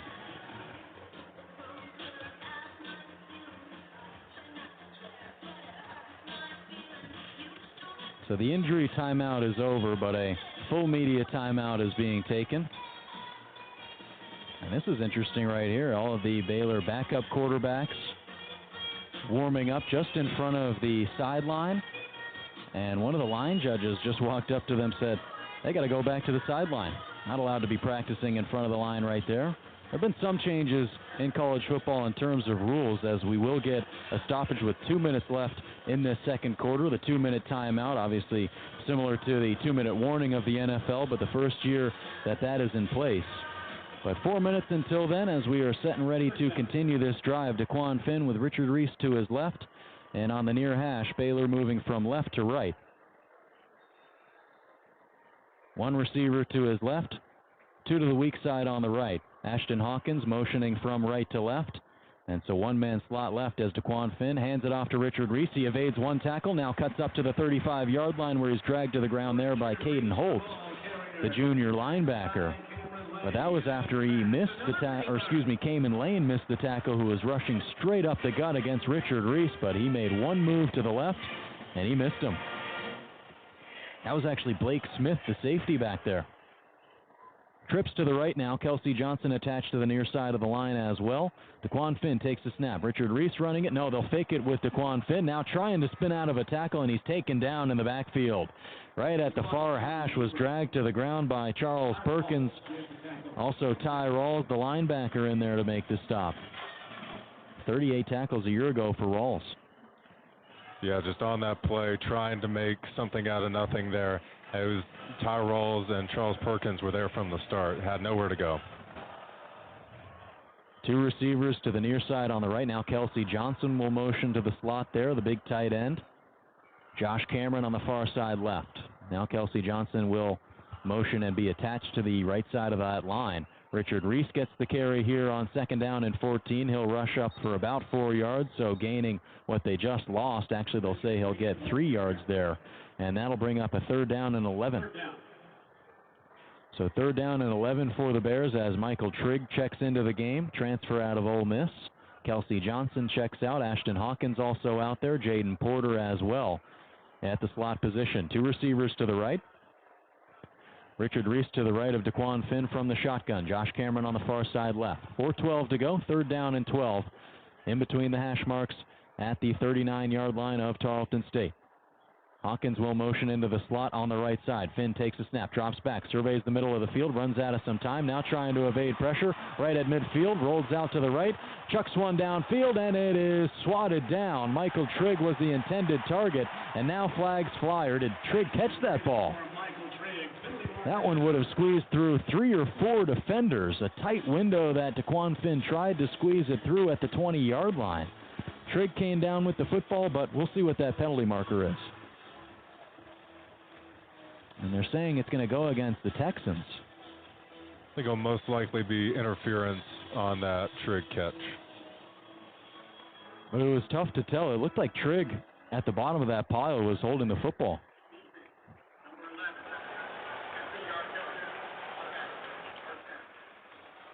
Yeah, Donta Stewart guilty as charged. Yeah, just on that play, very good by DeQuan Finn, threading the needle there and making it hard for the defenders to not do PI. Jaden Porter alone on the near side right, trips to the left in a bunch formation. Richard Reese in the backfield. They'll fake the handoff to him. Finn fakes the throw left, now chucks it across the middle. It's caught by Michael Trigg at the 10-yard line. He topples over to the 7.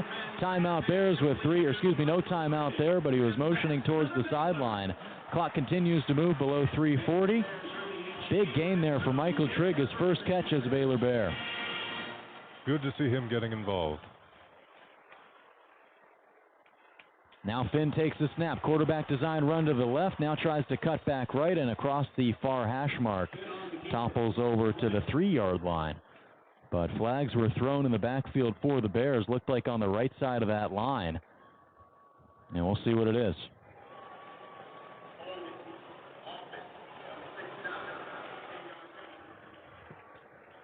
Sidney Fugar, left guard on that line. His first start as a Baylor Bear, transfer from South Carolina.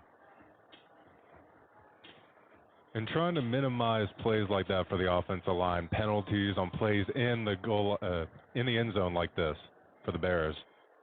Second hold at the left guard position today for the Bears, Ryan Lingell and Sidney Fugar. Two receivers on either side of the line for Daquan Finn from the right hash. Richard Reese in the backfield. They'll fake the handoff to him. Now Finn looking to pass under some pressure. Now runs to the near side, throws, and that one is picked off. Casillas Kearns picks it off at the 1-yard line. He falls out of bounds. They say he toe-tapped and stayed in bounds. An interception and a big play for Tarleton State as they'll take over deep in their own territory with 2:58 to go in the second.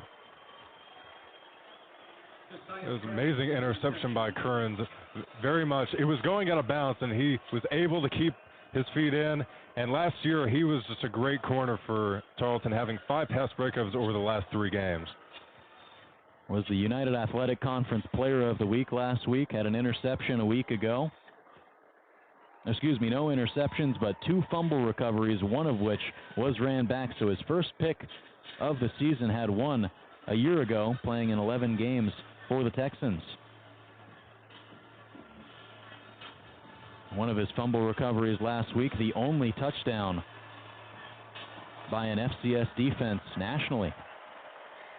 But they'll say he fell back into the end zone for a touchback. Greek takes a snap, now airs it out down the far sideline. Throw to Cooper. He reaches up, he grabs it, but he loses it as he falls to the ground. Chateau Reed was in coverage. Looks like there's going to be pass interference on Chateau Reed, perhaps. Appeared to be Chateau Reed, but that's actually one of the backups in for the Bears. LeVar Thornton Jr., redshirt freshman, was in on the coverage, going up against the toughest task on this Texans offense.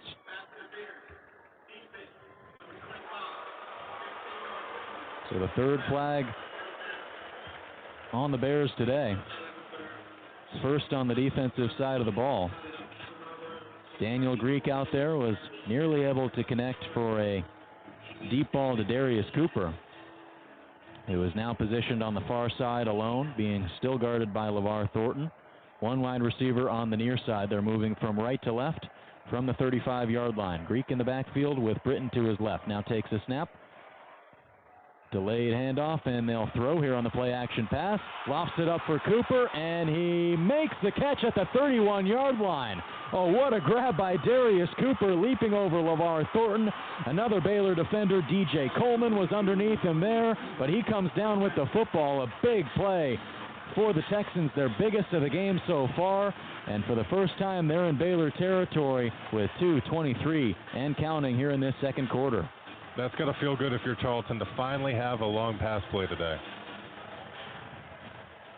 Cooper still on an island on the far side. It's not Thornton covering him now. It's Caden Jenkins, 2 on the near side. Takes the snap. Britton gets the handoff. On the sweep run to the left, he is tackled down by Matt Jones in the backfield at the 31-yard line. Big stop there by Matt Jones, the 6th-year middle linebacker. And Matt Jones, a big leader on this defense going into the season, saying that they had to come out with intensity in this game. And I think today they've really shown it. Even though they've had a couple plays recently that have been long, they've done a really good job so far. It's the 2-minute timeout from McLean Stadium right now. 28-0. The Bears lead it, but Tarleton State threatening for the first time today with the ball on the 30-yard line. They'll have a 2nd and 10 when we come back on Baylor Lariat Radio. Bears up 28-0. Hey there, Bears. Are you living your best life this year at Baylor? Well, we've got great news. The Baylor Roundup Yearbook has been right there with you, capturing those memories at every event. So don't forget to buy your 2022-23 Baylor Roundup Yearbook today and share your memories with friends and family for generations to come. But wait, did you already graduate? Don't worry, we've got you covered. We have yearbooks dating all the way back to 1896. So visit our website today at www.baylor.edu/roundup and order your copy. That's www.baylor.edu/ROUNDUP. Have a great year, Bears, and sick 'em.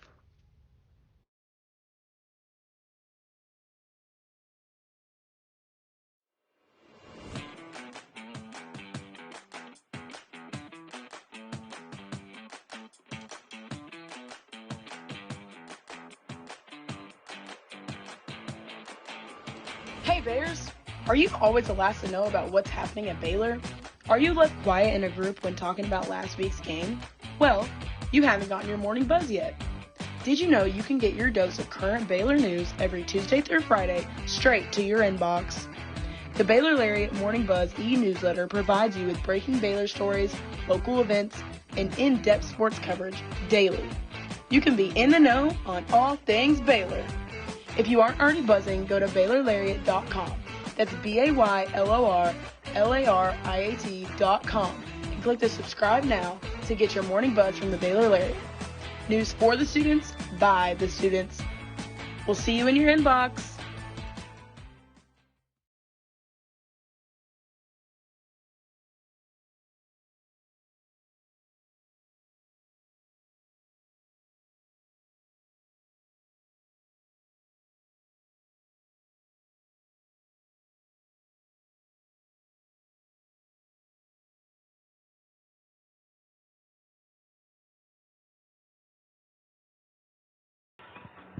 Daniel Greek and the rest of this Tarleton State offense is back out there. The Texans from Stephenville making the trip down for their first road game of the season, beating McNeese 26-23 a week ago. And now Daniel Greek down 28-0. Two receivers on the far side, one to the near side. One running back in the backfield to his right is Kayvon Britton. They fake the handoff there. Now bootleg running across the middle, and he connects with his tight end Dawson Hearn, who topples over Caden Jenkins, who made the tackle, and gains about 4 yards on 2nd down and 10, so that'll bring up a 3rd down and 6 from the 26-yard line. Different to see them getting tight ends involved. Usually their tight ends are more blocking, so to see them actually be out there pass catching, seems like they're making some adjustments. Yeah, Hearn with no catches a week ago, but did help the team to have the best rushing attack in the UAC last year. As you mentioned, the two tight ends on this roster, major pass and run blockers. Two receivers to the left, one to the right. From the far hash, they take the handoff. Britton takes the handoff, actually, and is bumped initially by Trevin Ma'ai, but he was able to continue to move and charge forward for about 4 yards. Took a heavy hit there from Ma'ai as one flag flew in the backfield for the Texans. We'll see what Anthony Gibson has to say about it, but that would bring up a 4th down and about 3.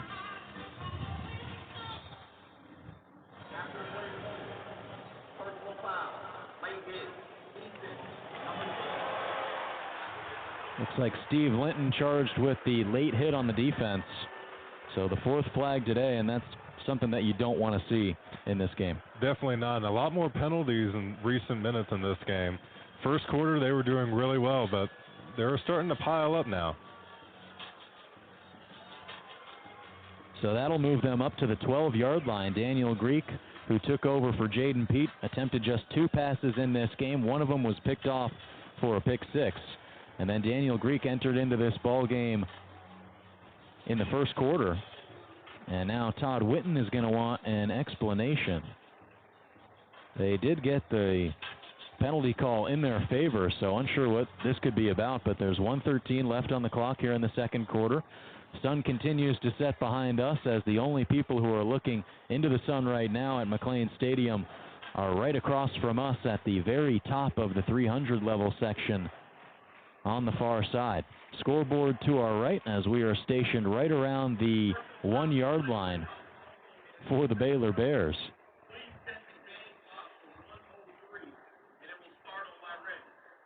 So they're going to say that this penalty will come with a 10-second runoff. So they'll have 1:03 on the clock, and the clock will start on Anthony Gibson's whistle. So we'll see when that is. But Daniel Greek is out there just waiting to get a play from the sideline. The ball will be on the far side hash mark at the 12-yard line. One receiver on the near side to the left. Two receivers on the far side and the weak side to the right. So not a lot of space, but two receivers on the top side. 4 on the defensive line for the Baylor Bears, set up in their 3-3-5 defensively as always. One tight end attached to the near side of the line. Running back to the left of Greek. He takes the snap, rushes it with Britton, cuts back to the left, evades the tackle of Chateau Reed, and now cuts back up to the 9-yard line, is able to fall over there to pick up the first down. Good running there by Britton, being able to evade the tackle, as we've seen him do many times, and that's something that, as winding down, still going to have to look out for the Bears. Yeah, and of course, with the penalty, it was a first down play there, so this brings up a second down with the first down marker at the 1.5-yard line. Britton gets the handoff once more here on 2nd down and 8, rushes straight up the middle, and is pushed straight back. Steve Linton was there in the backfield to make the tackle. And hustling and bustling around back there in the backfield as well. Everybody on this offensive and defensive line seemingly just continue to go at it. Just 11 seconds on the clock. Interesting call by Tarleton, as there's 11 seconds to go. You think they would pass there and maybe try for the end zone, but maybe they're settling for a field goal or still having to figure out their offensive play. But very interesting that they didn't decide to stop the clock earlier. Yeah, they'll take a quick timeout, and that kind of does go back to very early on in this ball game, where before they even took a snap offensively, they had to call a timeout. So it's been a lot of miscommunication all day so far. And they could have used those 2 timeouts right now, as that was the last one they had. So there's not a lot of wiggle room now. You, of course, have to pass, and maybe they could have used a couple more Kevon Britton plays if they had those timeouts, but they're gone now. 12 seconds are on the clock. Baylor defense heads back out there. Caden Jenkins is on the near side. That entire defensive line has just done a phenomenal job today to halt this rushing attack for Tarleton State, who they were the best rushing team in their entire conference a year ago, especially being led by Kevon Britton. But today only holding him to 2.8 yards a carry. 19 yards and 21 attempts. 2 receivers bunched on the far side, 1 to the near side. Daniel Greek from the shotgun. 5 on the line for the Bears from the 7-yard line. He takes the snap, drops back, under some pressure, flushed out right, throws towards the end zone. It is in and out of the hands of the wide receiver target, Ben Omayabu, and it falls down incomplete.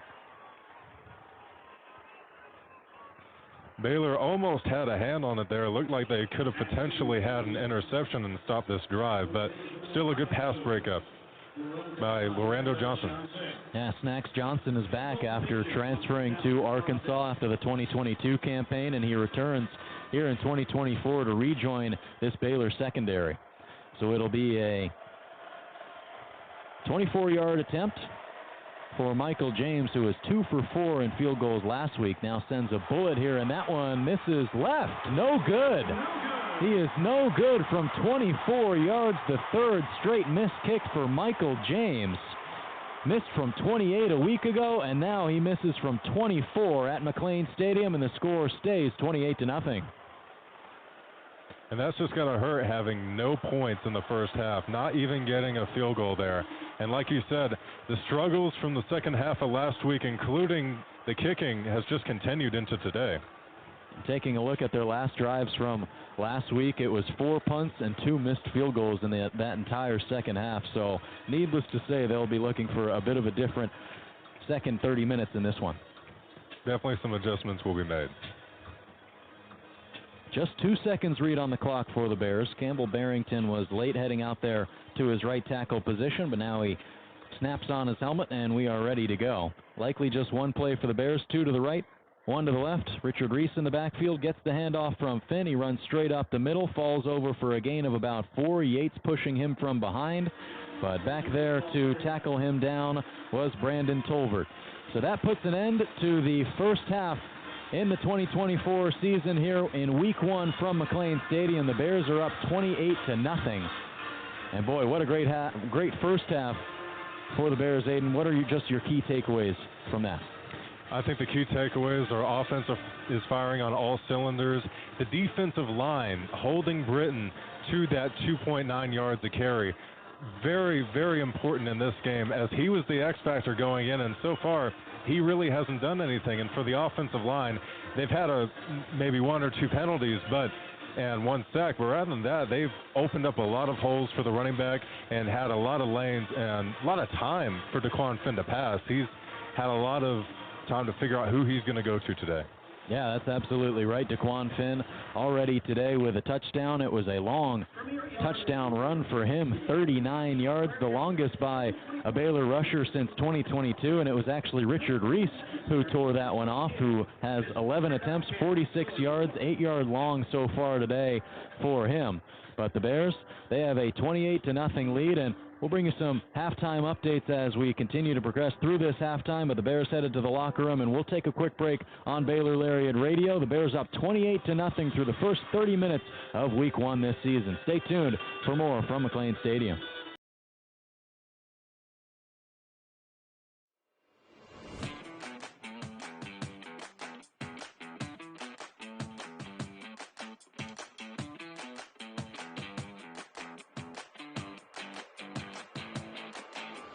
Hey Bears! Are you always the last to know about what's happening at Baylor? Are you left quiet in a group when talking about last week's game? Well, you haven't gotten your morning buzz yet. Did you know you can get your dose of current Baylor news every Tuesday through Friday straight to your inbox? The Baylor Lariat Morning Buzz e-newsletter provides you with breaking Baylor stories, local events, and in-depth sports coverage daily. You can be in the know on all things Baylor. If you aren't already buzzing, go to BaylorLariat.com. That's BaylorLariat.com and click the subscribe now to get your morning buzz from the Baylor Lariat. News for the students, by the students. We'll see you in your inbox.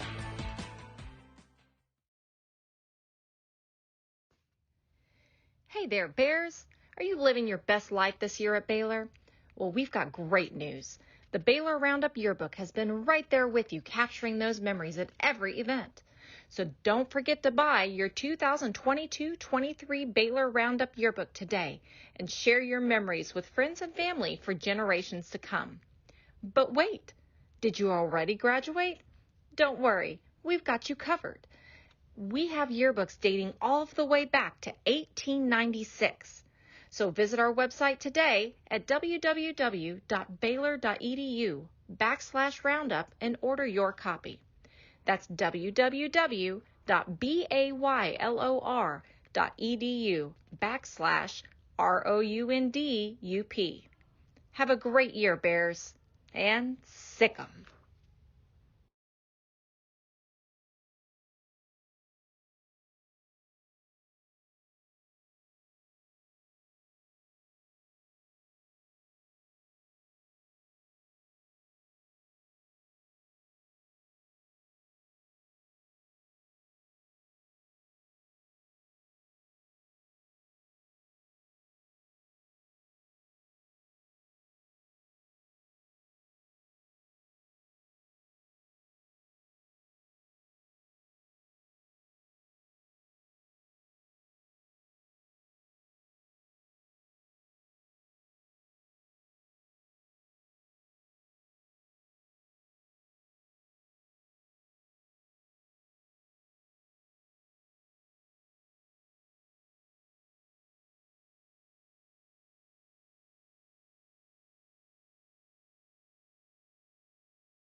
Hey Bears! Are you always the last to know about what's happening at Baylor? Are you left quiet in a group when talking about last week's game? Well, you haven't gotten your morning buzz yet. Did you know you can get your dose of current Baylor news every Tuesday through Friday straight to your inbox? The Baylor Lariat Morning Buzz e-newsletter provides you with breaking Baylor stories, local events, and in-depth sports coverage daily. You can be in the know on all things Baylor. If you aren't already buzzing, go to BaylorLariat.com. That's BaylorLariat.com and click the subscribe now to get your morning buzz from the Baylor Lariat. News for the students, by the students. We'll see you in your inbox.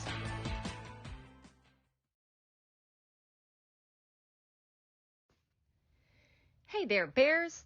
Are you living your best life this year at Baylor? Well, we've got great news. The Baylor Roundup Yearbook has been right there with you, capturing those memories at every event. So don't forget to buy your 2022-23 Baylor Roundup Yearbook today and share your memories with friends and family for generations to come. But wait, did you already graduate? Don't worry, we've got you covered. We have yearbooks dating all the way back to 1896.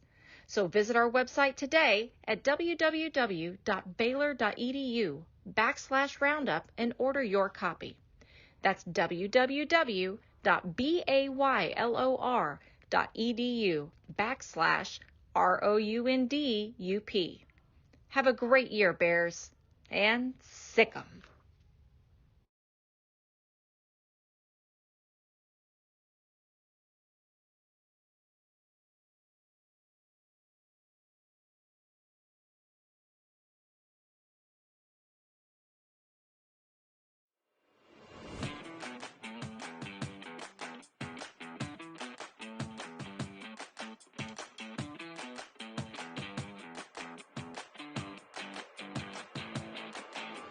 Hey Bears!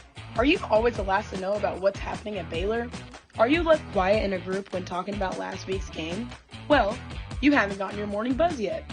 Did you know you can get your dose of current Baylor news every Tuesday through Friday straight to your inbox? The Baylor Lariat Morning Buzz e-newsletter provides you with breaking Baylor stories, local events, and in-depth sports coverage daily. You can be in the know on all things Baylor. If you aren't already buzzing, go to BaylorLariat.com.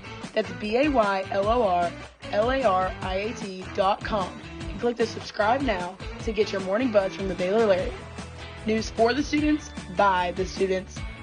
We'll see you in your inbox.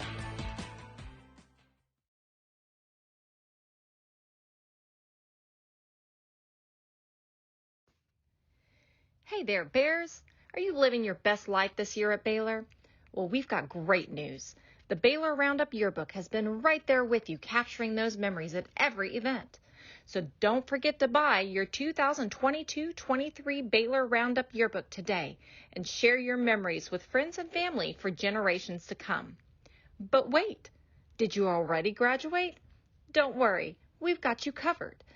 We have yearbooks dating all the way back to 1896. So visit our website today at www.baylor.edu/roundup and order your copy. That's www.baylor.edu/ROUNDUP. Have a great year, Bears, and sick 'em.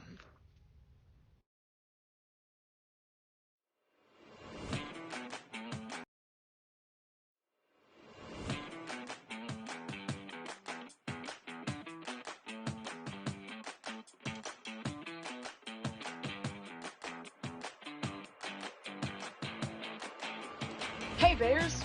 Are you always the last to know about what's happening at Baylor? Are you left quiet in a group when talking about last week's game? Well, you haven't gotten your morning buzz yet. Did you know you can get your dose of current Baylor news every Tuesday through Friday straight to your inbox? The Baylor Lariat Morning Buzz e-newsletter provides you with breaking Baylor stories, local events, and in-depth sports coverage daily. You can be in the know on all things Baylor. If you aren't already buzzing, go to BaylorLariat.com. That's BaylorLariat.com and click the subscribe now to get your morning buzz from the Baylor Lariat. News for the students, by the students. We'll see you in your inbox.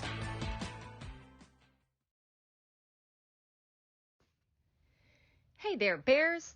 Are you living your best life this year at Baylor? Well, we've got great news. The Baylor Roundup Yearbook has been right there with you, capturing those memories at every event. So don't forget to buy your 2022-23 Baylor Roundup Yearbook today and share your memories with friends and family for generations to come. But wait, did you already graduate? Don't worry, we've got you covered. We have yearbooks dating all the way back to 1896.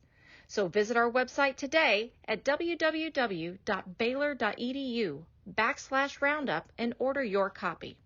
That's www.baylor.edu/ROUNDUP.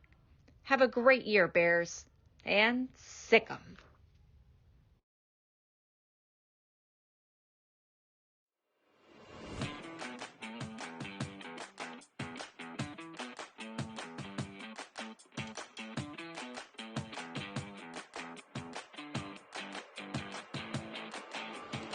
Hey Bears! Are you always the last to know about what's happening at Baylor? Are you left quiet in a group when talking about last week's game? Well, you haven't gotten your morning buzz yet. Did you know you can get your dose of current Baylor news every Tuesday through Friday straight to your inbox? The Baylor Lariat Morning Buzz e-newsletter provides you with breaking Baylor stories, local events, and in-depth sports coverage daily. You can be in the know on all things Baylor. If you aren't already buzzing, go to BaylorLariat.com. That's BaylorLariat.com and click the subscribe now to get your morning buzz from the Baylor Lariat. News for the students, by the students. We'll see you in your inbox.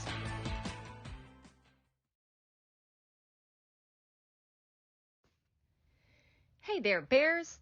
Are you living your best life this year at Baylor? Well, we've got great news. The Baylor Roundup Yearbook has been right there with you, capturing those memories at every event. So don't forget to buy your 2022-23 Baylor Roundup Yearbook today and share your memories with friends and family for generations to come. But wait, did you already graduate? Don't worry, we've got you covered. We have yearbooks dating all the way back to 1896. So visit our website today at www.baylor.edu/roundup and order your copy. That's www.baylor.edu/ROUNDUP. Have a great year, Bears, and sick 'em.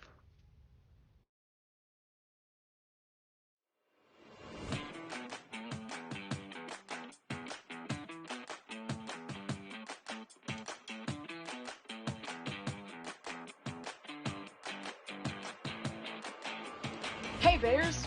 Are you always the last to know about what's happening at Baylor?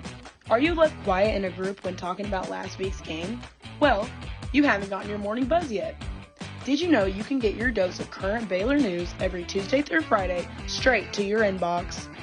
The Baylor Lariat Morning Buzz e-newsletter provides you with breaking Baylor stories, local events, and in-depth sports coverage daily.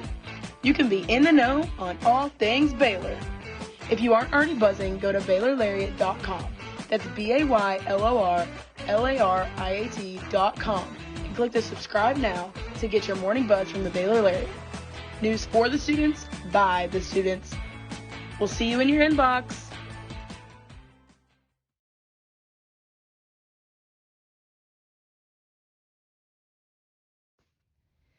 Hey there, Bears. Are you living your best life this year at Baylor? Well, we've got great news. The Baylor Roundup Yearbook has been right there with you, capturing those memories at every event. So don't forget to buy your 2022-23 Baylor Roundup Yearbook today and share your memories with friends and family for generations to come. But wait, did you already graduate? Don't worry, we've got you covered. We have yearbooks dating all the way back to 1896. So visit our website today at www.baylor.edu/roundup and order your copy. That's www.baylor.edu/ROUNDUP. Have a great year, Bears, and sick 'em.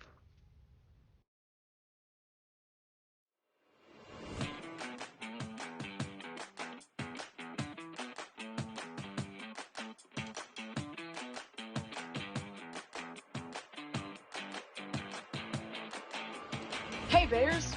Are you always the last to know about what's happening at Baylor? Are you left quiet in a group when talking about last week's game? Well, you haven't gotten your morning buzz yet. Did you know you can get your dose of current Baylor news every Tuesday through Friday straight to your inbox?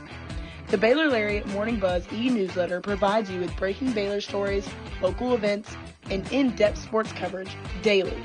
You can be in the know on all things Baylor. If you aren't already buzzing, go to BaylorLariat.com.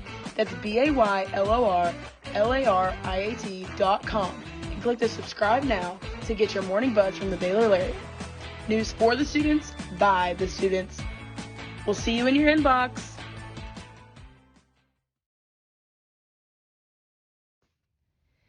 Hey there, Bears. Are you living your best life this year at Baylor? Well, we've got great news.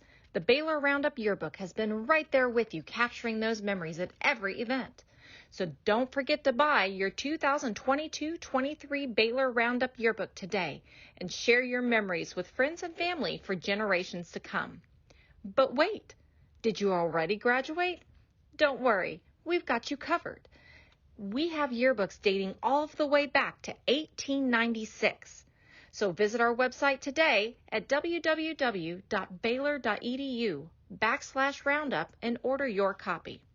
That's www.baylor.edu/ROUNDUP. Have a great year, Bears, and sick 'em.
Hey Bears!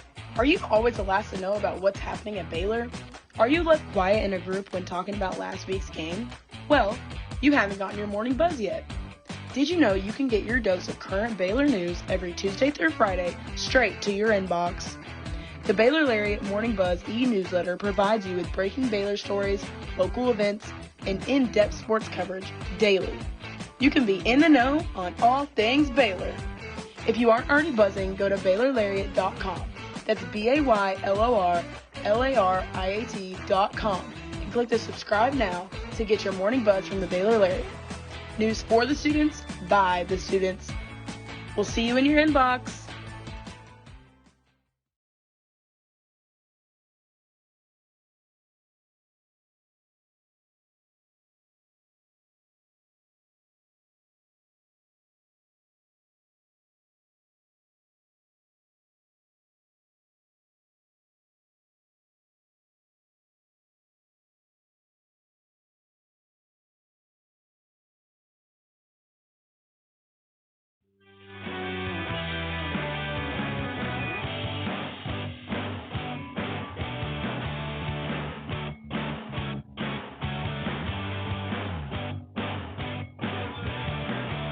second half is just about ready to get underway as Jack Stone is back there.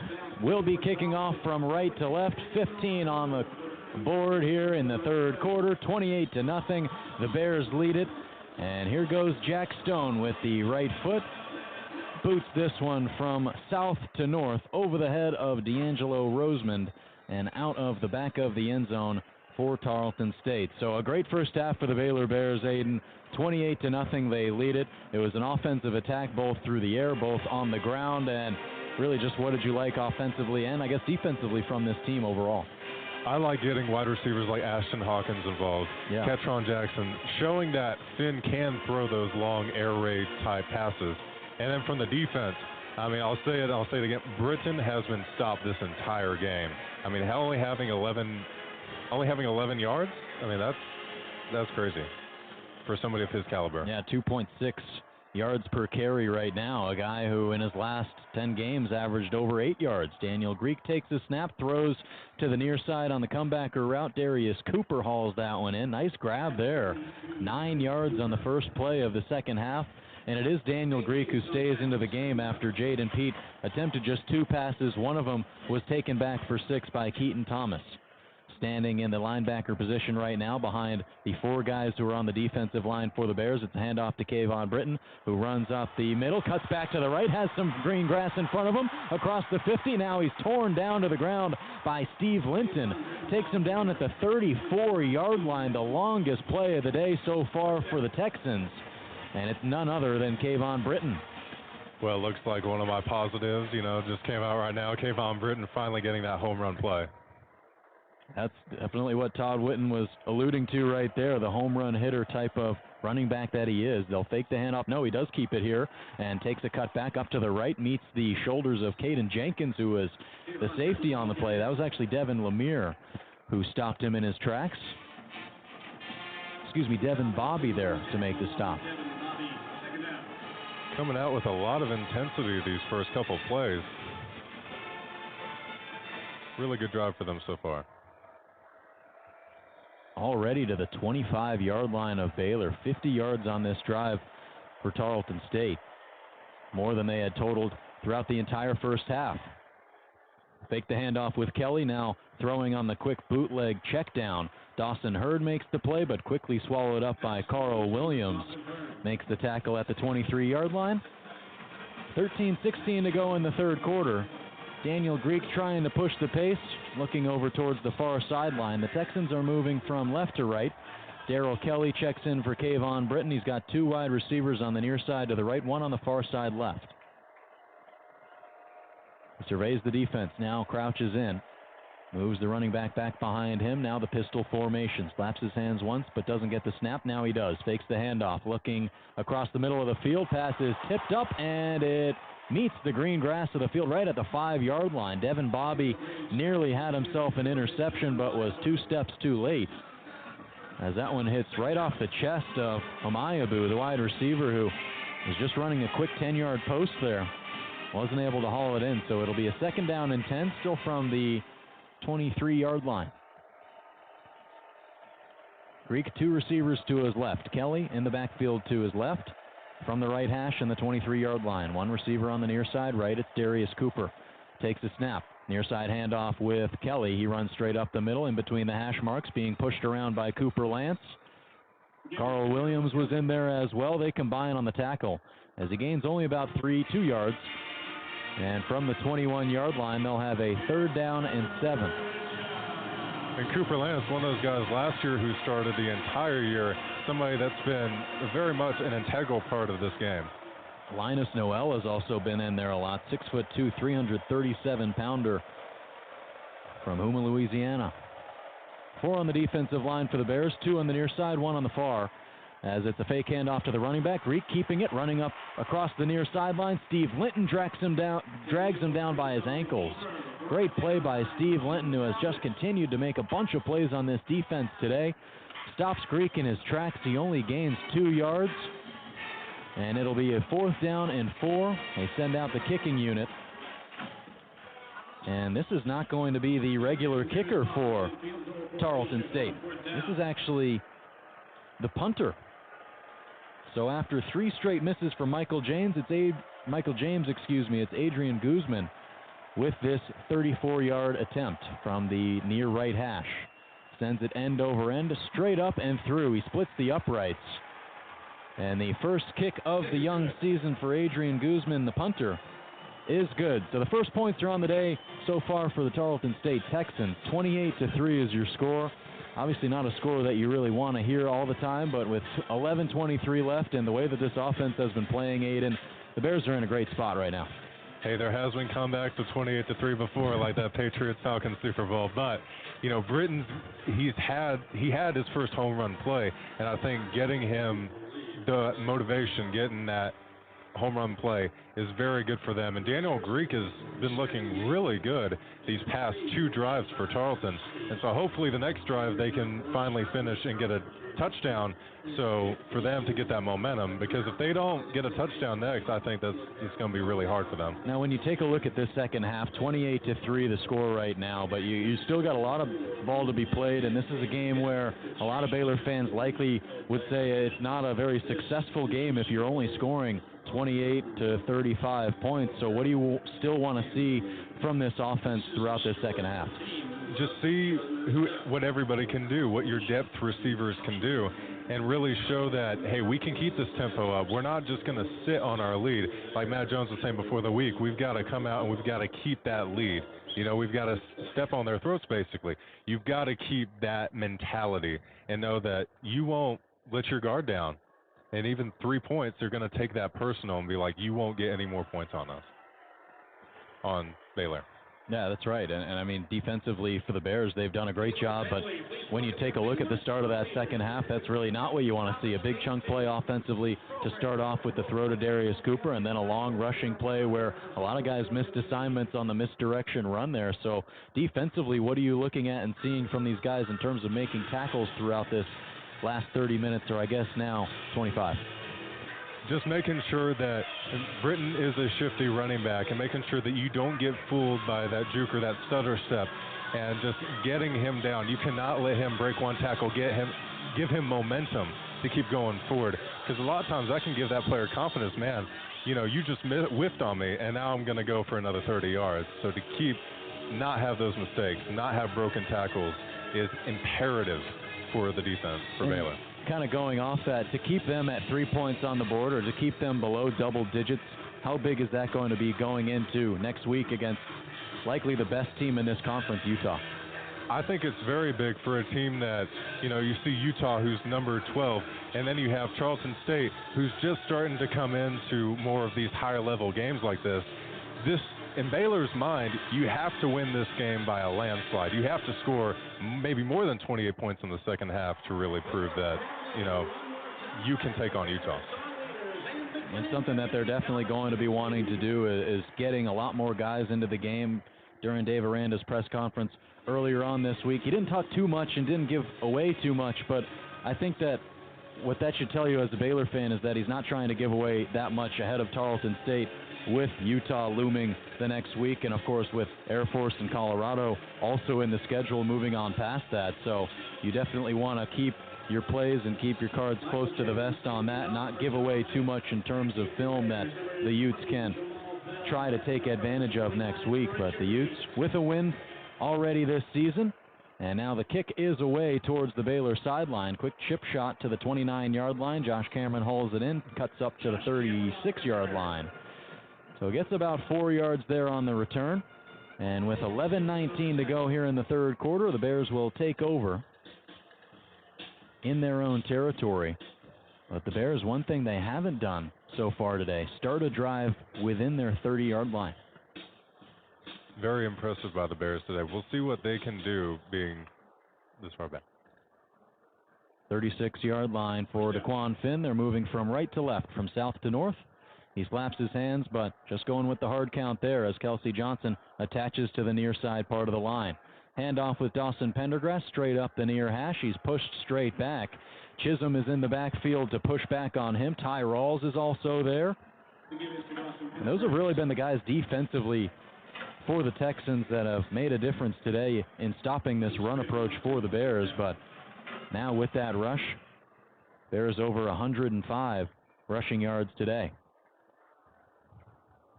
And you really like to see that split amongst a bunch of different guys. DeQuan Finn, 24 yards, 36 yards for Dawson Pendergrass, and 46 for Richard Reese. Two receivers on either side of the line for Finn. Pendergrass to his right. He takes a snap from the shotgun.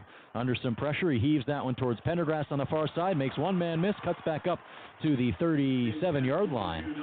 So he caught that one a couple of yards behind the line of scrimmage, but was still able to slice through a few tackles and gain 1 yard. So 3rd down and 9 for the Bears. Some substitutions ahead of this next snap. Monterey Baldwin checks into the game. At slot wide receiver, Michael Trigg checks in also for Kelsey Johnson. He'll be in the slot position as a tight end. So 2 to the right, 2 to the left. Texans are showing pressure. Pendergrass in the backfield. Hard count for Finn. Now he takes a snap. Drops back. It was a low snap. Has some space. A lot of time in the backfield. Now navigates to his right. Heaves that one towards Baldwin, and he makes the catch at the Texans' 38-yard line. Hauls that one in. He's pushed out of bounds. In coverage that time was Caden Holt, the linebacker. He could have sworn Baldwin didn't have control of the football as he was heading out of bounds, but that's why the Bears are going hurry up. Takes a snap, fake the handoff to Pendergrass. Finn with some time, throws this one deep down the left sideline. Nobody is there, and it's picked off. Blake Smith, Ty Rolls it was, hauling that one down at the 1-yard line, and flags flew before the play, though. We'll see if they take that one back, but not a great throw from DeQuan Finn. Looked like some potential miscommunication between him and Baldwin. And so it's going to be a holding penalty on Ty Rawls. Important to note, he's a linebacker covering deep coverage. He's been really impressive this game, and rather that could have been a big play for them, and couldn't get it there with the penalty. So the Bears escape one there. 1st down and 10. DeQuan Finn on the far side hash, moving from right to left. 2 receivers bunched on the high side, and now Dawson Pendergrass gets the carry. He slices through, moves up for about 8 yards. It is an 8-yard carry. 2nd down and 2 coming up. And another great carry by Dawson Pendergrass on 1st down. Bears moving quickly. Still 2 on the high side, 1 on the near side, and Pendergrass gets the carry again. He pushes up on the far hash for 4 yards and is tackled there by Robert Rios. Ilalami Wolfgram was also in there on the tackle, but it's another 1st down for the Bears. A little shoving after the play, too. Looks like a player's helmet came off. Yeah, that's Brandon Tolvert. Brandon Tolvert, a guy who has been through so much in this last season. Somebody who is not a starter on this team, but has continued to make an impact, and despite not being a starter, part of the All-UAC first team in the preseason. So he heads off the field as Dawson Pendergrass gets another carry here on 1st down, but he is stopped in his tracks, not gaining any yards there. Tremaine Chisholm in the backfield once more. And as we were saying earlier, Chisholm and Rawls have really been key players for Tarleton and keeping the rushing attack for Baylor even less than it already is. Yeah, trying to keep it at bay, but now up to 118 yards on the ground total for the Bears. Pendergrass still in the game. Trips to the right as Finn takes a snap, drops back under some pressure, heaves that one to the end zone. Trigg has it on the far side. Touchdown. Just in front of the pylon, wide open was Trigg, and he makes his first touchdown catch as a Baylor Bear. And that's what you want to see, getting everybody involved, getting the wide receivers involved, the tight ends, and getting all these people their first opportunities to get touchdowns for Baylor. And that's really good for Baylor football team. Michael Trigg, the transfer out of Ole Miss, sat out after 3 games last year to maintain his red shirt, but was still rated as one of the top tight ends in the transfer portal. For exactly that reason, pass-catching abilities as a tight end. Hankins' kick is straight up and through as the Bears make it a 35-3 game with 8:11 to go in the 3rd quarter.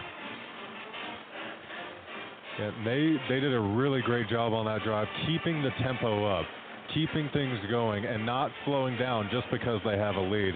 And it'll be interesting to see next drive if they still keep that up with now a 35-3 lead. Bears leading it by 32 points here in this one. 8:11 to go in the third quarter. We'll take a quick break on Baylor Lariat Radio with the Bears leading 35-3.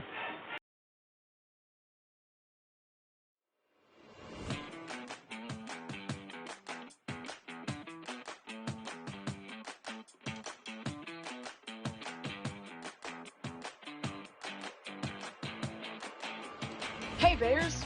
Are you always the last to know about what's happening at Baylor? Are you left quiet in a group when talking about last week's game? Well, you haven't gotten your morning buzz yet. Did you know you can get your dose of current Baylor news every Tuesday through Friday straight to your inbox? The Baylor Lariat Morning Buzz e-newsletter provides you with breaking Baylor stories, local events, and in-depth sports coverage daily. You can be in the know on all things Baylor. If you aren't already buzzing, go to BaylorLariat.com. That's BaylorLariat.com and click the subscribe now to get your morning buzz from the Baylor Lariat. News for the students, by the students. We'll see you in your inbox.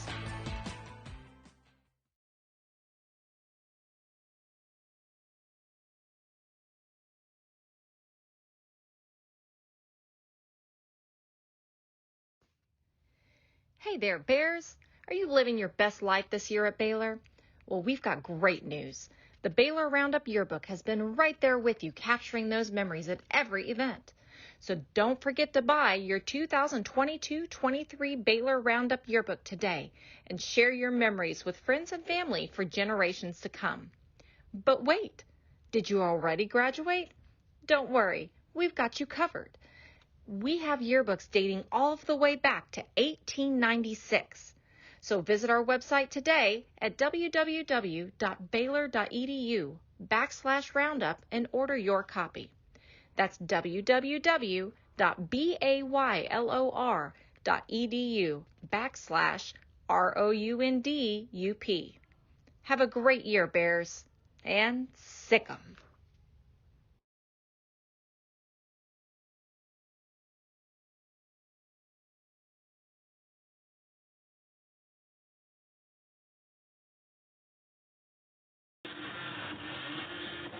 Jack Stone set to kick it away for the Bears. With the scoreboard at his back, he'll be kicking away from right to left. Bears leading 35-3 with 8:11 to go in the third quarter. Kicks it away end over end with the right boot. D'Angelo Rosemond is back there as that one bounces at the top of the B, deep in the Baylor end zone on the north side. So the Texans will take over once again at the 25-yard line. Their offense has not been productive at all today, but that was likely the most productive drive that we saw from them to start off this half. There seems to be small steps, but the offense has gotten better in the last two drives like you were talking about. So if they can put it together this drive, that could be motivating for them. So here's Daniel Greek back out there. Two receivers to his left, one on the near side right, and Kayvon Britton in the backfield. That's actually Darrell Kelly who will get the handoff here and run up for about 4 yards. Matt Jones was flying in there. Brooks Miller was actually the one to make the tackle. First play of the game for him on the score sheet. And he pulls down Kelly after a gain of 3. So two receivers are on the far side. Daniel Greek has this offense on the near side hash mark with one wide receiver on the near side to his right. Kelly in the backfield to his left. He'll get the handoff once more, pauses, now squeezes through a hole and is taken quickly down after a couple of steps. Kendrick Simpkins was there to make the tackle. Simpkins, the fifth year out of Montgomery, Alabama. Transfer on this team. Alternating in that star position with Carl Williams, the linebacker safety hybrid, and now he quickly has to rush off the field. They had 12 men out there. Bears with 6 on the defensive line. Now they rush all 6 of those guys. It's a run straight up the middle, and Kelly is able to navigate for about 2 yards. That's good enough for the first down to the 37-yard line. And Kelly, one of those players who's received a lot of honors, being second team all WAC in 2022 and being all conference in the preseason for the UAC. So now there are two receivers to the right on the near side for Daniel Greek. Ball in between both hash marks at the 37. He takes a snap, quickly fakes the handoff, and throws on the near side. Amayabu makes that grab, and now the ball pops out, but that was after he was tackled on the play by Devin Bobby. So he was able to jackknife forward up to the 48-yard line. Another first down for the Texans, and this offense has really been a lot more efficient in this second half. Definitely what Todd Whitten wants to see, with now his third-string quarterback in the game. He's got two receivers to his right, one to the left, far out there in man coverage with Caden Jenkins. First and 10, he takes a snap. Kelly splices through this defense, tries to charge up for a few yards. He's being dragged to the ground. Garmin Randolph is there in the backfield to bring him down, but Brooks Miller was the one to initiate the contact. And Brooks Miller, another person, as we'll mention, a Big 12 commissioner's on a roll for 4 times, so many players on this team getting to prove themselves, and a lot of accolades too. Yeah, a guy who gets it done on the field and in the classroom for sure. Still in the linebacker spot, 4 men on the line for the Bears, 2 right, 1 left for the Texans. Greek takes a snap, quickly fires on the slant over the middle, pass is caught, but upended by Devin Bobby was Ben Amayabu on the play. He held on for the first down, but a lot of contact and a strong hit there from Devin Bobby, who almost sent him head first into the ground, but Amayabu popped right up, and he remains in the game in the slot wide receiver position on the near side. To his right, Darius Cooper, and then 1 man out alone on the high side left. Darrell Kelly in the backfield to the right of Greek, and he takes a snap from the 40. Pause before the snap, now he receives it, fakes the handoff, looking right, deep down the right sideline. Throw for Cooper is incomplete. 4 yards in front of him. Greek just missed him. There was some separation there as Cooper had the inside route there. But it falls incomplete in the end zone. Reggie Bush in there on the coverage, and that'll bring up a second down and 10. And that's an opportunity you hate to miss if you're Tarleton, having a wide receiver that has a lead and could have gotten you a touchdown on that play. That's something that Todd Whitten identified after last week's game. Wanted to take more shots with Darius Cooper. Took another one there. Just unable to connect. Cooper still on the near side, all alone being covered by Reggie Bush. And then 2 on the far side left. Now he takes a snap. Kayvon Britton gets the handoff, runs straight up the middle. He is pounded by Devin Bobby at the 34-yard line. Went to the far hash and was able to quickly pop back up. And Devin Bobby, a couple big hits on this drive. Really strong defender.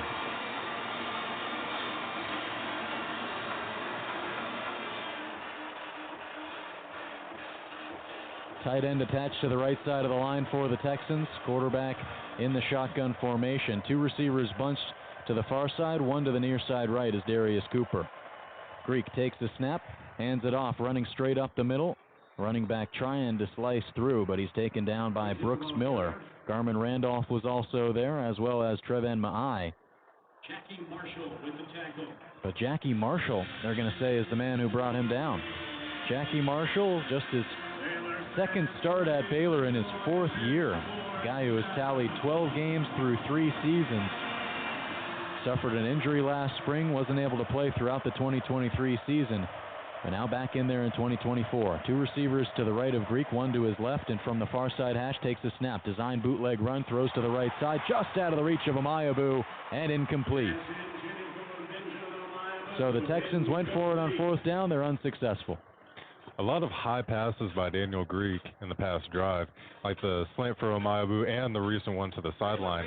Just dangerous passes that he's got to be careful on. And this is the most experience that he's been able to get in a single game throughout his Tarleton State career. When you take a look back at his last appearance, that was against Texas Tech. Only went 3 of 4 passing in that game, 4 pass attempts. So this is definitely an outing where Todd Whitten can kind of see who could really be that QB2. And so far, I think that the resounding answer should be the man who's in the game right now. Definitely. I mean, Pete was not able to generate anything with the interception, with the botched snap at the beginning of the game, and it's just nothing for passing. But Greek has been able to survey the field and get a couple good passes out there. I mean, considering where he's been, he's done decently impressive for today, considering that he hasn't had all that much playing time. No, definitely not. But you brought up a great point earlier. He's a guy who was on the bigger stage, was at Mississippi State, and while he didn't appear in any of those games, definitely got appearances in practice. Obviously, their spring game is always a sellout, so that's probably one of the biggest crowds that he's ever played in. So you would think that the crowd and playing in the big stadium like this shouldn't get to him too much. So do you think that maybe once they get back to an FCS type stadium or somebody further on down their schedule that he'll have a bit more confidence in there? Definitely. I think he will going from here, and depending on how the game ends, if he doesn't have any interceptions or turnovers, I think that'll be a big booster for him going into a game versus an FCS opponent. And taking a look at some scores around the Big 12 right now. Obviously no in-conference games yet as it is week 1, but some games being complete earlier on. Iowa State, a 21-3 win over North Dakota. The Bears will face them on October 3rd. Cincinnati winning in their game. They're 1-0 at home, 38-20. Big start for them as they scored 28 points in the first half. 44-20 win over South Dakota State for Oklahoma State, the number 17 team in the country, as they gave up 20 points across the final 3 quarters. Penn State, the number 8 team in the country, took down West Virginia 34-12. Penn State with a big first and a big second quarter, really, as they scored 20 points there and then added on 14 in the second half, all while holding West Virginia to 4 field goals.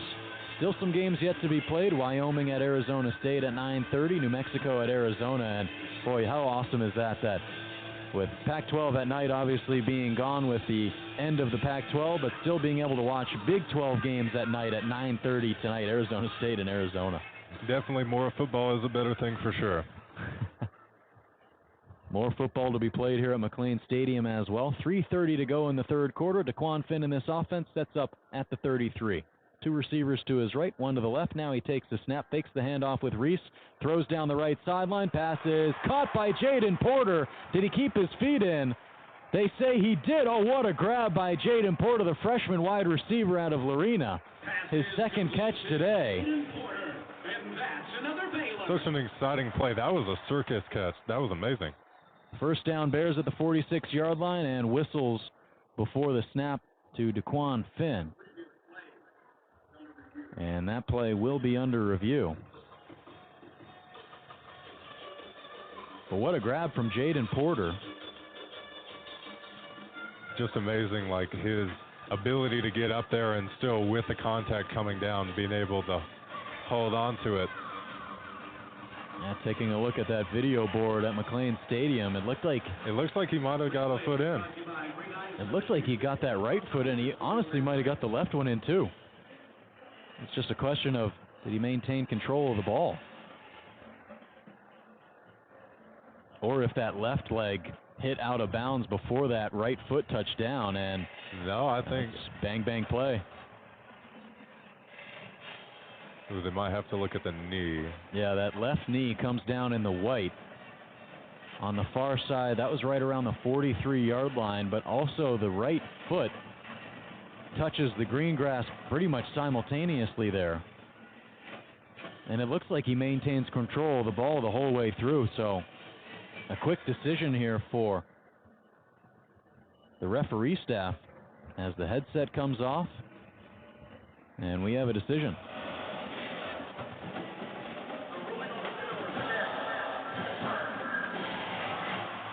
So the ruling on the field stands. What a great grab from Jaden Porter. Using all 6'1" of that frame. Just really getting up there and showing how much of a dynamic athlete he truly is. Tallied 32 touchdowns across Lorena, all of his years there. Still remains in the game at the slot position at the far side. 2 receivers to the right of DeQuan Finn from the 46-yard line. He takes the snap, fakes it to Richard Reese. Now under some pressure, heaves that one to Porter again. He falls down, and the ball falls down incomplete. Man, Porter was open. He's frustrated with himself as he was trying to turn around and track that football, but he falls down to the seat of his pants, as does the football right next to him. And that'll bring up a 2nd and 10. Yeah, tough play. DeQuan Finn falling backwards, trying to heave it up, and Porter trying to come back down. Just a hard play to maneuver. So Porter stays in the game. Cameron Bonner also in the game at wide receiver, 2 to the right. 1 on the near side left for Daquan Finn. Texans showing pressure. 6 are on the line. They all rush. Finn drops back, has some time, throws deep down the middle of the field. Passes intercepted. Picked off by the linebacker Ty Rawls at the 2-yard line. It's the second interception for Daquan Finn today. Throwing off of his back foot there, a deep heave for one wide receiver who was deep in the end zone. 2 men were in coverage for the Texans, and Rawls comes down with it as the Texans will take over at their own 3-yard line with 2:51 to go in the third. And Rawls has really been the breakout player for Tarleton in this game. If there wasn't that penalty on the play a while back, he would have had 2 interceptions by now. He's truly been their best player on defense by far. Now, Ty Rawls has been everywhere. He's been in the backfield. He's been making plays defensively in the secondary as well. And now a big moment for Daniel Greek, who, if they're going to want to score some points in this drive, they'll have to march them at least 70 yards. So Greek standing 2 feet into the end zone. Britton is to his left. One wide receiver on the near side, 2 to the far side. They run it straight up the middle. That's actually Darrell Kelly. Only navigates for about a yard and runs straight into the arms of Jackie Marshall. Matt Jones was also back there to make the play. 2:33 and counting on the clock here in the third quarter. Daniel Greek trying to conduct this offense from deep in Tarleton territory. They're moving from left to right, band right behind them, looking straight ahead at the scoreboard, moving from left to right. From north to south, this Texans offense moves. One tight end on the near side of the line. Greek slaps his hands once, now takes the snap. It's a handoff. Nope, fake the handoff with Kelly, now throwing to Amayabu. He makes the grab and is able to get out of one tackle, but he gains about 6 yards. A lot of contact going on there surrounding that play. Not even around where Amayabu was. Devin Bobby was going at it with one of the wide receivers of Tarleton. And he'll be tasked with Ben Amayabu right now on this 3rd down and 3. Crowd getting into it, and what's left of it in this 35-3 game. Greek from the shotgun, one receiver to his left, one running back to his left, one wide receiver to his left, and 2 to the right. Quarterback keeper runs it straight up the middle. Jackie Marshall pounds him into the ground, a 3-yard loss on 3rd down.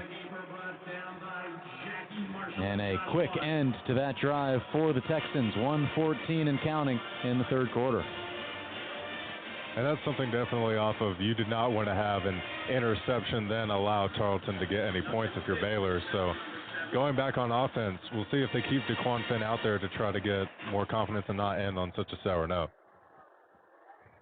Under a minute to go in this third quarter. We'll see if Daquan Finn remains in the game after this. Of course, with this big cushion, he could give him the fourth quarter off. Punt sent away by Guzman. High towering kick up, taken in at the 45 by Josh Cameron. Slices through one tackle, gets free of another one, and is across a 35-yard line before he's pushed out of bounds. Nice return there by Josh Cameron, and that's a position that he got very used to a year ago. Was second in the Big 12 in average yards on his punt returns, 55.5 yards. Gets about 11 yards on that return, and the Bears set up at the 34-yard line of Tarleton. Looks like Daquan Finn is coming back out. Let's see what they'll use him for in this drive.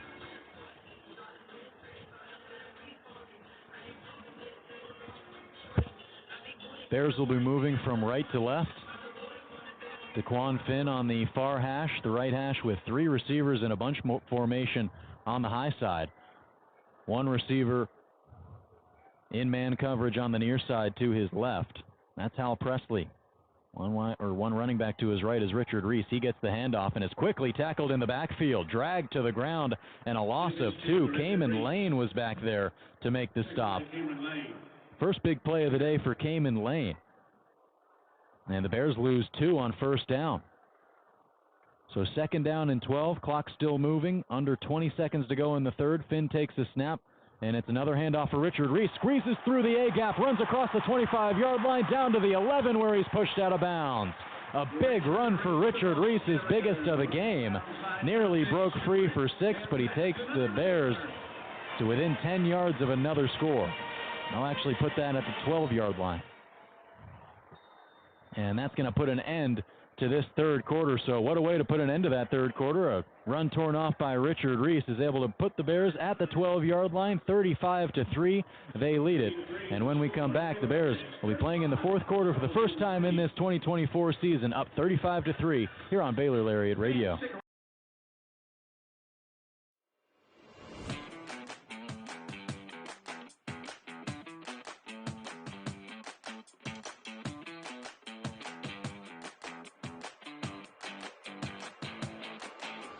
Hey Bears, are you always the last to know about what's happening at Baylor? Are you left quiet in a group when talking about last week's game? Well, you haven't gotten your morning buzz yet. Did you know you can get your dose of current Baylor news every Tuesday through Friday straight to your inbox? The Baylor Lariat Morning Buzz e-newsletter provides you with breaking Baylor stories, local events, and in-depth sports coverage daily. You can be in the know on all things Baylor. If you aren't already buzzing, go to BaylorLariat.com. That's BaylorLariat.com and click the subscribe now to get your morning buzz from the Baylor Lariat. News for the students, by the students. We'll see you in your inbox.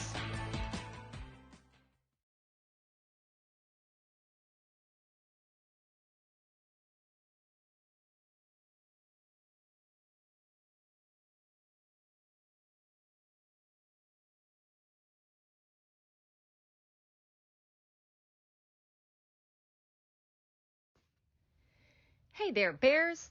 Are you living your best life this year at Baylor? Well, we've got great news. The Baylor Roundup Yearbook has been right there with you, capturing those memories at every event. So don't forget to buy your 2022-23 Baylor Roundup Yearbook today and share your memories with friends and family for generations to come. But wait, did you already graduate? Don't worry, we've got you covered. We have yearbooks dating all the way back to 1896. So visit our website today at www.baylor.edu/roundup and order your copy. That's www.baylor.edu/ROUNDUP. Have a great year, Bears, and sick 'em.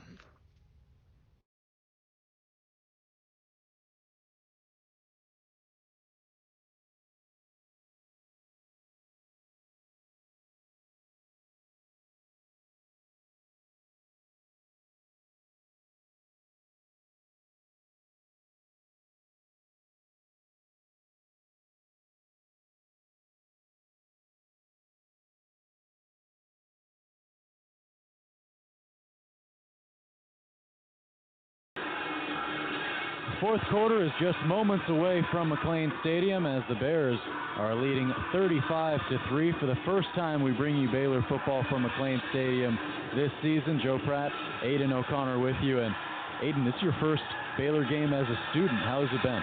I mean, it's been amazing to see the Baylor line in the stands, see them run onto the field, and just the fireworks at the beginning. I was a bit surprised while we were doing the national anthem, seeing them come out. But it's just such an extravaganza. It's such an event, you know. Yeah. It's just so fun to be here, watching from the booth, seeing everybody, and especially the halftime show. Our band for Baylor is truly exceptional. Yeah, it really is. The Golden Wave Band doing a great job as always, and yeah, it's been great to have you up here for the first game of the season. We're glad you joined the team. But the Bears are set up at the 12-yard line right now to start off the fourth quarter. Richard Reese gets the first handoff, is able to navigate up for about 3 yards. Daquan Finn is trying to push the pace, trying to bring some intensity, possibly some frustration, but he's trying to work quickly.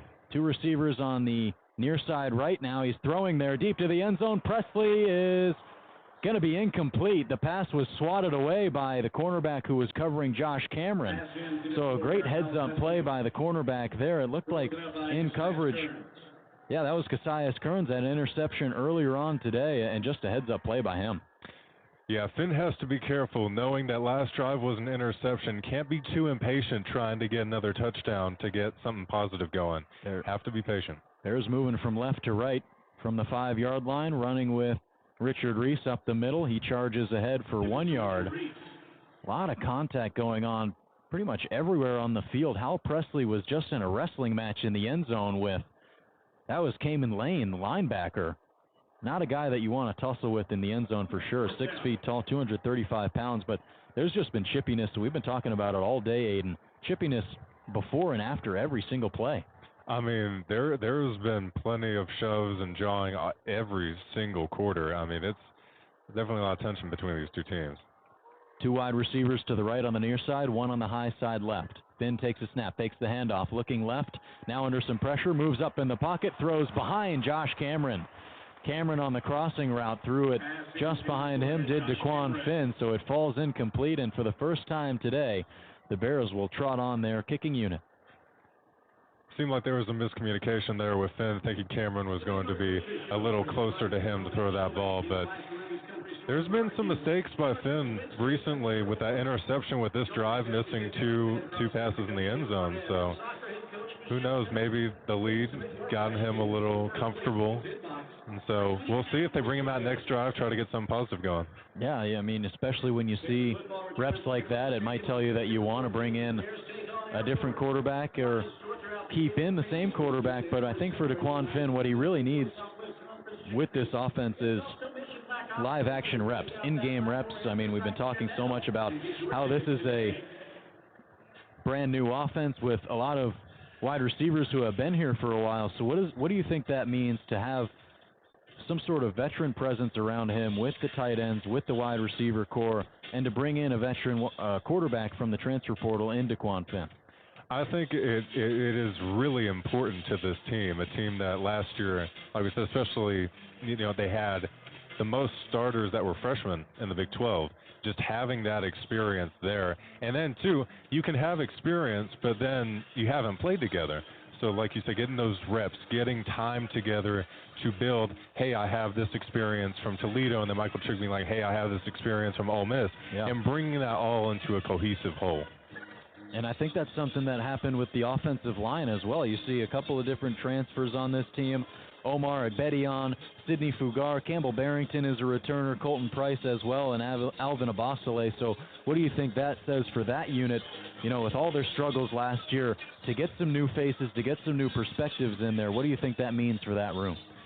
It's very important for that room, and as we've seen today, there hasn't been that many mistakes by the offense, and so clearly that is making an impact on the field, which is most important, and that's been really good for them. Now, going into next week versus Utah, that's where the test is going to be. Have you changed? Have you been able to make some adjustments to where you can play against those big Big 12 teams?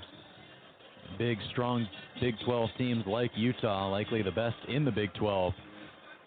And a lot of physicality on both offensive and defensive lines there. So this defensive line, you're definitely going to want to stay healthy for the rest of these 13 minutes and 52 seconds to stay fresh for next week. But you have to have liked what you've seen with the way that they've been able to pursue the quarterback today. Definitely. And it hasn't really been a lot of the starters back there as well. You see guys like Linus Noel, Kyan Roberts-Day, Trey Wilson. Those guys are all on the game right now, second-teamers. One receiver on either side of the line for Daniel Greek as they take over at the 6-yard line. Takes the snap, throws deep down the right sideline, passes incomplete. Intended for Darius Cooper. Pass was incomplete at the 40-yard line. In coverage was DJ Coleman and Reggie Bush. Both guys who are not listed as starters on this team able to swat that away. Yeah, it looks like they're rolling in some of those backups, getting them rep time, and DJ Coleman almost got an interception on that one, and there's been a lot of opportunities today for them to get turnovers. 13:44 to go, second down and 10 from the 4-yard line. It's a handoff with the running back who cuts to the left and now is able to evade a tackle from Devin Lemire, but then is spun right into the arms of Trey Wilson. 2 yards on the carry. That's a different running back in the game for Tarleton State, actually. Looks like they're going deeper into their depth chart as well.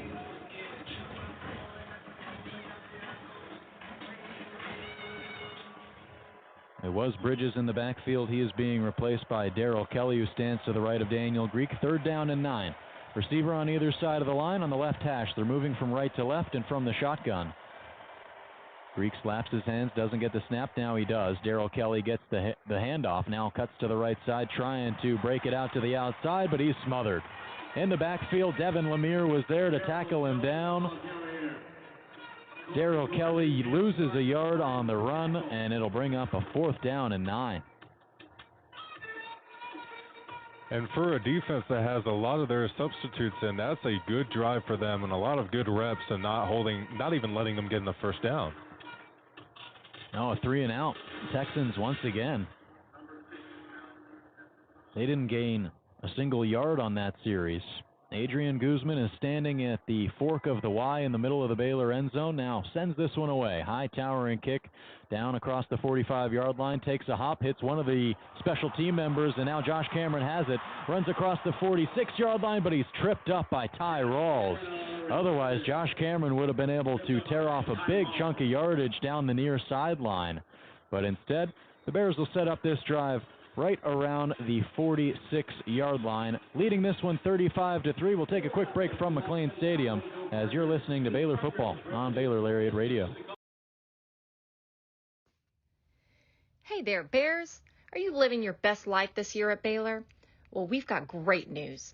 The Baylor Roundup Yearbook has been right there with you, capturing those memories at every event. So don't forget to buy your 2022-23 Baylor Roundup Yearbook today and share your memories with friends and family for generations to come. But wait, did you already graduate? Don't worry, we've got you covered. We have yearbooks dating all the way back to 1896. So visit our website today at www.baylor.edu/roundup and order your copy. That's www.baylor.edu/ROUNDUP. Have a great year, Bears, and sick 'em.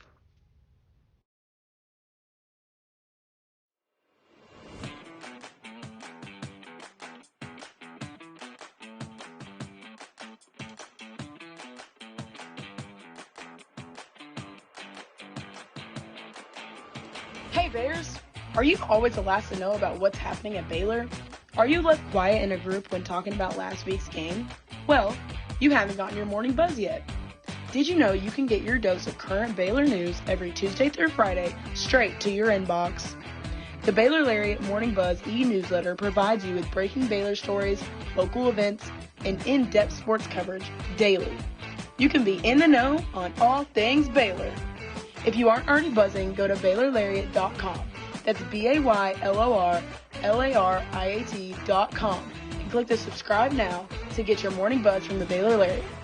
News for the students, by the students. We'll see you in your inbox.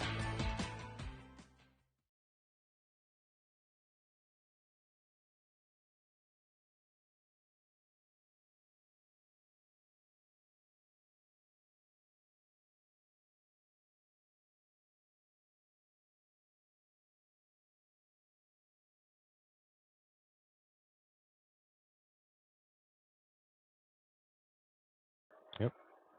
12:17 to go in this ball game. Daquan Finn is back out there for the Bears, conducting this offense from the 44-yard line of Tarleton State. First down. Two receivers on the near side bunched together, Jaden Porter and Josh Cameron on the high side out left. Dawson Pendergrass in the backfield. He gets this handoff on 1st and 10. Runs straight up the middle. Pushed from behind by Ryan Lingell and Alvin Bossele. And he falls over to the 37-yard line for a gain of about 6 on 1st down for Pendergrass. Have not seen any of Dominic Richardson today. Pendergrass gets the carry on 2nd down and 4. Tries to jackknife his way through, but falls ahead to the 34-yard line. That is right around the 1st down marker. We'll see if they give it to him. This Baylor offense continuing to work at a great rhythm as they didn't give him the 1st down there. 3rd down and 1. Pendergrass straight up the middle once more. And he meets a sea of white jerseys. But it looks like he is able to get the 1st down for the Bears. Just trying to kill the clock here with 11:30 to go in the 4th. Waste some time, get some more guys into the game as Jamal Bell checks in on the near side. He's out right. As Finn takes the snap, they'll throw in the direction of Bell. He hauls it in at the 16, at the 24-yard line, actually. Now a flag flies after the play. That one pulled down by Jamal Bell, his first catch as a Baylor Bear after transferring from Nevada, and a guy who brings so much experience to this offense already. 45 collegiate games played going into today. Well, we'll take a look at what that flag is and have a decision here in just a second. It looked like that was after the play, and it was in the neighborhood of where Jamal Bell caught that pass, too. I'm thinking it might be a late hit. Casillas Kearns was in on the coverage. After the play, personal foul. Automatic. First down. Bang, you got it. Now that one going to 16 on the defense for Tarleton. Plenty of backups getting into this game. That was A.J. Owens charged with that call. Two receivers on the near side. Now the snap gets away from DeQuan Finn. He jumps on it at the 26-yard line.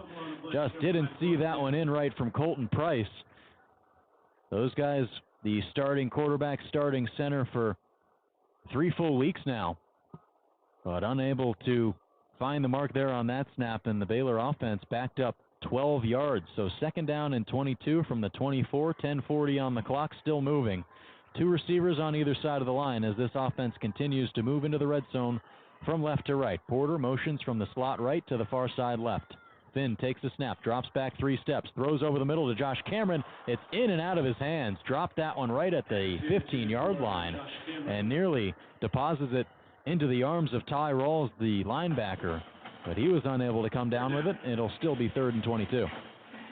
It's been a tough couple of drives for DeQuan Finn, not getting that many big completions. So hope for him, it'd be good to get a long completion in this drive. Two receivers to the right on the near side, two to the left on the far side for Finn. And now some early motion on the defensive line for Tarleton. Whoever that defensive tackle was, it's Brandon Tolvert. He ran all the way to the logo in the middle of the field. And, of course, he wouldn't be doing that if the call was on him. It's a call on the Baylor offensive line. He had some speed coming off of that. He was ready. Think about putting him in on the kick return. Maybe. Back in his post as they're playing a deep zone here on 3rd and 27. Empty set for Finn. He runs out of time trying to evade pressure, running across the 23, and he'll just go down to a knee at the 22-yard line. Just trying to protect himself here in this 35-3 game. And now they'll bring out the kicking unit for the first time. Yeah, not wanting to get too much contact, just sliding down there, still trying to get some yards. But definitely don't want to get yourself hurt before next week for DeQuan Finn. Going up against Utah. They're coming off a win against Southern Utah, who's actually in the same conference as Tarleton State. They'll play later on this season. Isaiah Hankins out there for this 39-yard attempt. Left-footed kicker boots it up and straight through the uprights. Good for 3. First kick of the year for Isaiah Hankins is good after mashing a 72% mark a season ago. Was just 18 for 25, so a step in the right direction for Isaiah Hankins with 9:37 to go in this game. A 38-3 lead for these Bears, so 35 points separating these two teams. I think ultimately at this point, this is a game of reps for both teams, just trying to get experience for players because, like you said, it's a 35-point lead with only 9 minutes to go. So we'll get to see a lot of the backups for both teams and how they perform, for sure. We definitely will. I think for the backups and even for these starters, this is a game that poses as an opportunity. Maybe you're not, for Tarleton State, expected to win, but you could get some looks at the Division I level. A lot more eyes are on this game, so potentially for some of these guys coming off of their first nationally televised broadcast or nationally televised game a week ago, a lot of these guys could be playing for that personal reason as well.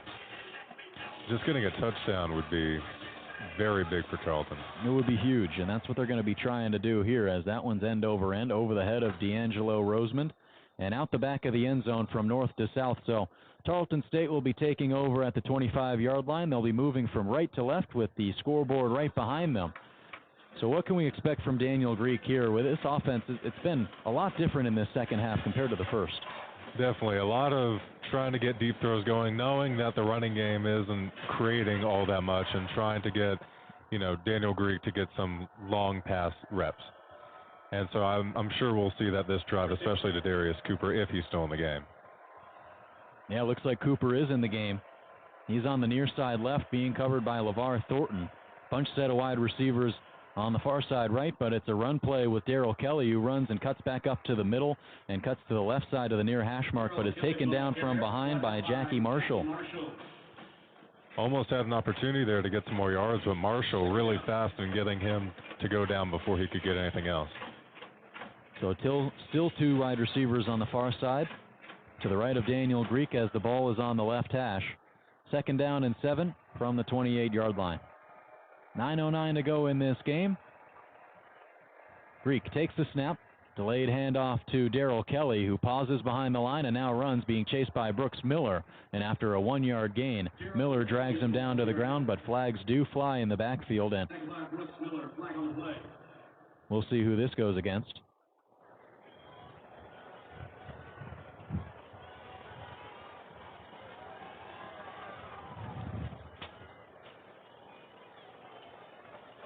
At some point we'll get a decision, but it looks like we're awaiting a decision from Dave Aranda.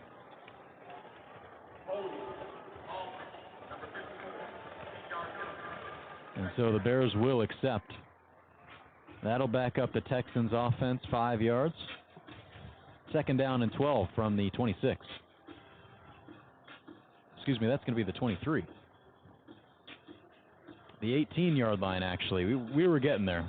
We're close. 2nd down and 17, 10 yards on that holding penalty it was. After the rush by Darrell Kelly, who's still to the right of Daniel Greek. One receiver on the near side left, two to the right. Greek slaps his hands once, now gets the snap, handoff with Kelly straight up the middle, trying to find some space, but he can't find any. Kendrick Simpkins was in the backfield. Cooper Lance also being a strong defensive front, as he has been for the past many years for these Baylor Bears, as he moves in to his 24th game played as a Bear. 5th on the team last year with 34 tackles. And just somebody who has been a leader throughout his time here on this defensive line for the Bears. And to combine with him alongside Jackie Marshall, Trey Wilson, Trevin Maai, and Garmin Randolph, this defensive front seemingly a lot stronger than it was a year ago. Daniel Greek, one wide receiver in man coverage far out to the right, two to the near side left, but the handoff goes to Kayvon Britton, who runs up the middle. Darrell Kelly actually gets the ball, and he is upended after a gain of about 4. Caleb Parker was in the backfield there to make the tackle. Interesting that there was no passing plays on that drive, just seemingly settling for 4- and 2-yard gains from the running game. Interesting choice by Tarleton.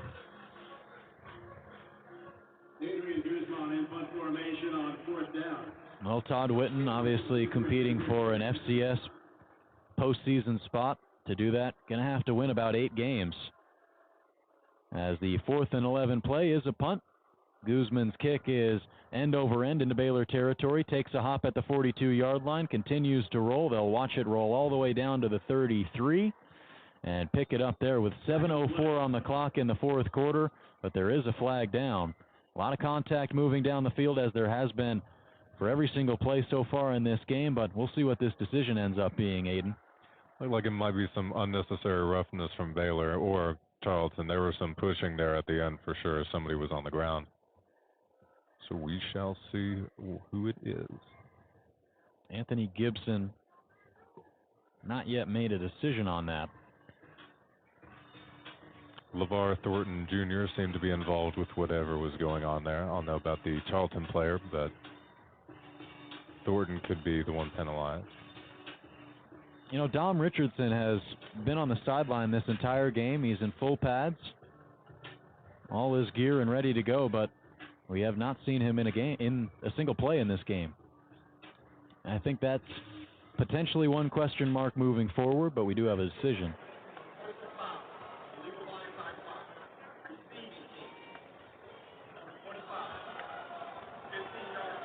Two for two. Yep. So it is LeVar Thornton on that. And that's a play by a young defender who has gotten some time in this game, but likely going to have to stay a bit more disciplined. And I think if there's any takeaway from this one, Dave Aranda has to hope that his team will be more disciplined next week in Salt Lake City. A lot of just penalties that should not happen like that one. You're up by 35 points. There should not be any shoving during the play. But, you know, at the end, I mean, Tarleton still chirpy, still has some energy. So you got to combat that. You can't let that get to your head if you are the Baylor Bears. And like you said earlier, a very good question for this week for Dave Aranda is, why is the leading rusher from last season, Dominic Richardson, not in this game? Is Baylor moving back to more of Richard Reese as a starter in 2022? Right. And Pendergrass has gotten a lot of action as well, and he even got a touchdown earlier. Well, you know, what's interesting, it does kind of feel like the spot that we were in a year ago, where we were sitting here talking about the leading rusher and not being in the game, but at the time it was Richard Reese, and Dominic Richardson was the one who was taking up most of those carries.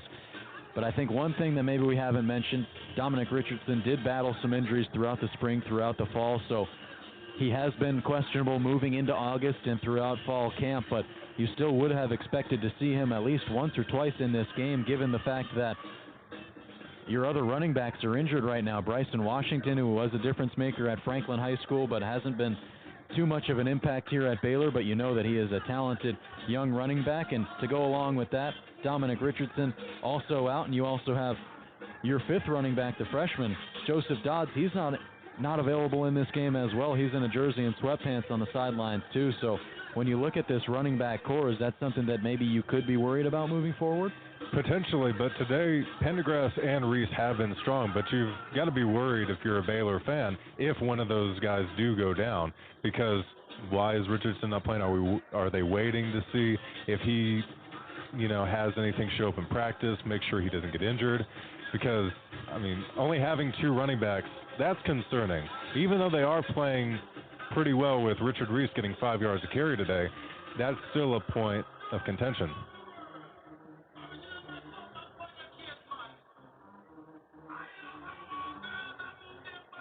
Ketron Jackson was also a question mark moving into this game. He's a guy who's been very close with DeQuan. DeQuan Finn said that when he came in on his visit, Ketron Jackson was his host, the longtime wide receiver, but his second full season starting here at Baylor. Just one catch so far today, a deep connection with DeQuan Finn down the left sideline back in the second quarter, but that was the only time we saw Ketron Jackson today, that 39-yard catch. So you definitely want to see him continue to rehab and get back into a starting spot, as he is definitely going to be needed next week at Utah.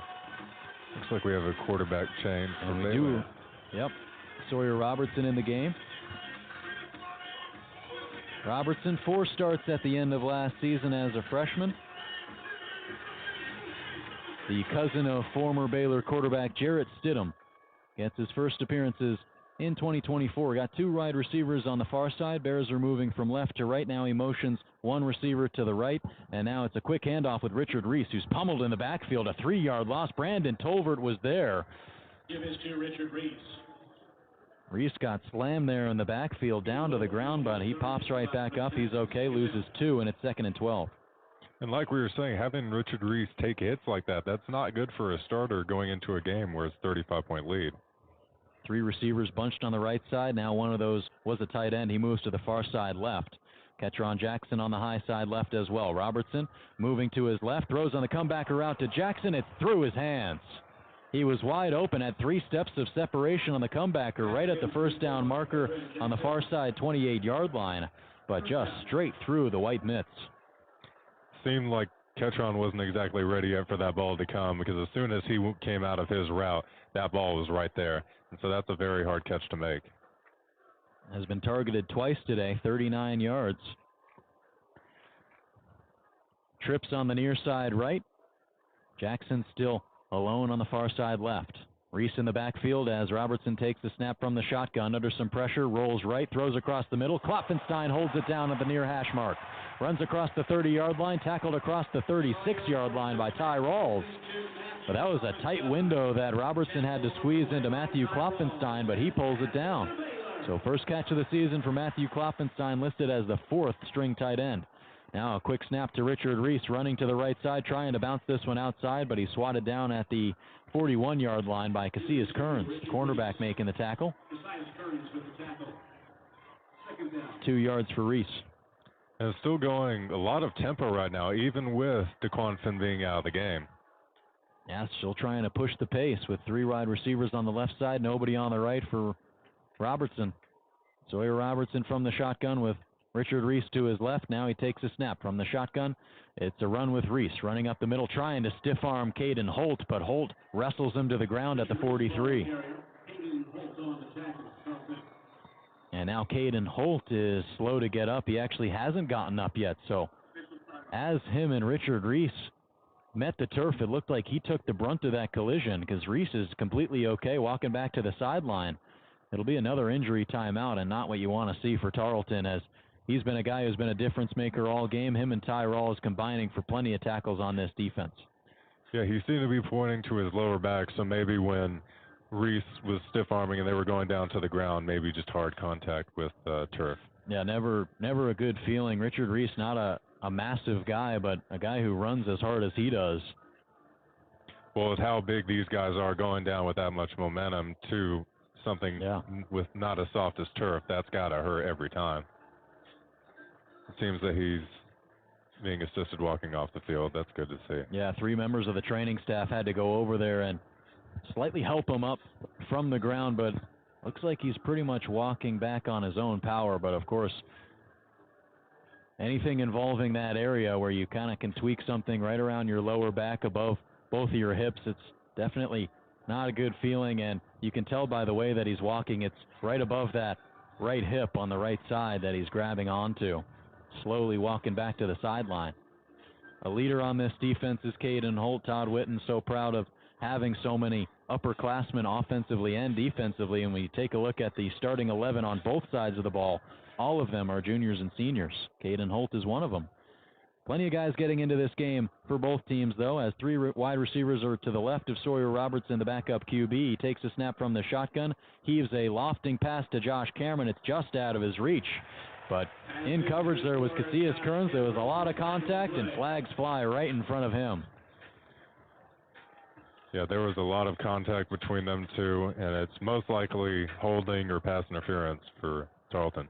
Yeah, Villalami Wolfgram was having an issue with his right knee. He was in the backfield, the defensive tackle, backup defensive tackle, and he was trying to make his way off the field, but he just plopped down at the far hash mark. He is in some agony with that right knee, it looks like, somewhere around that right leg region. That's a scary situation for him as well, because it looked like he was just running on his own and with no contact really in the vicinity. I think it happened with trying to get out of the way of Sawyer Robertson and not take a late hit penalty there, and he landed awkwardly on that right foot, and he just wasn't able to limp his way off the sideline. That's a scary situation for him.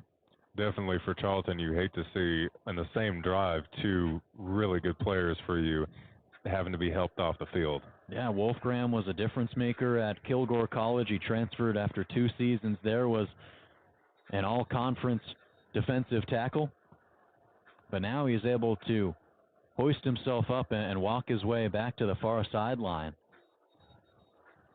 Wolfgram, just his 2nd career game at Tarleton State.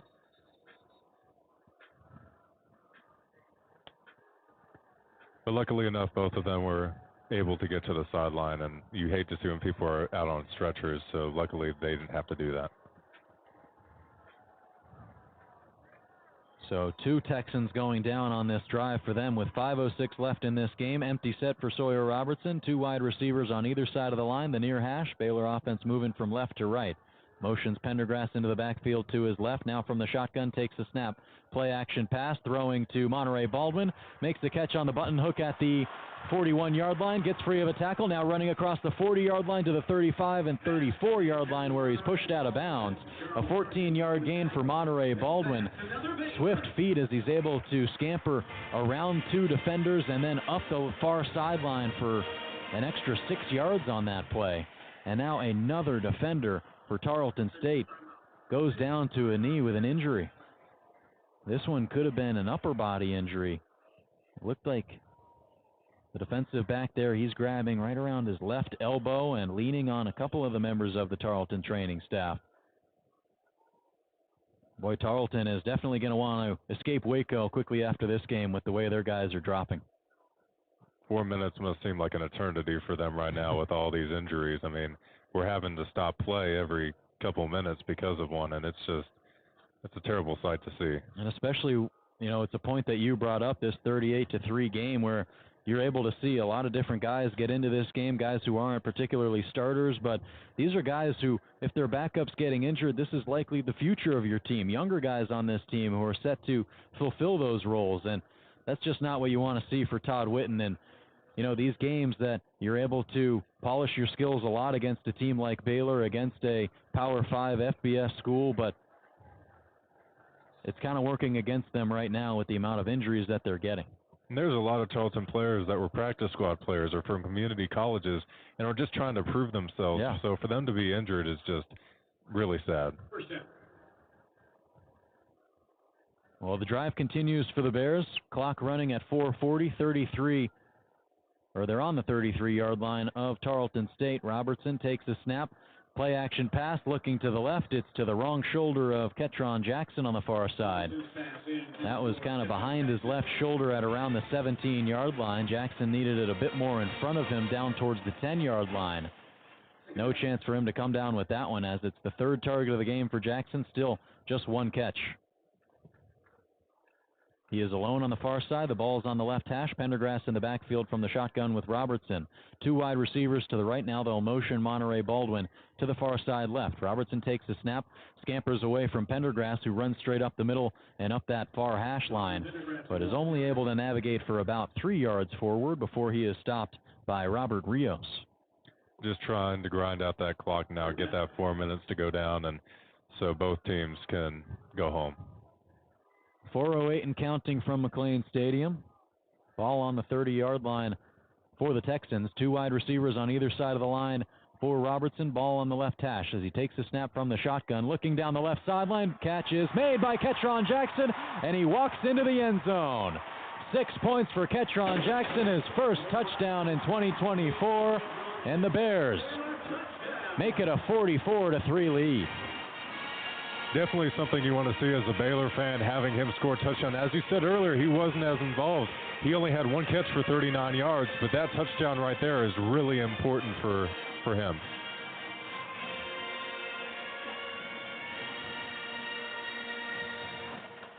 Just one touchdown a season ago for Ketron Jackson, his first in 2024.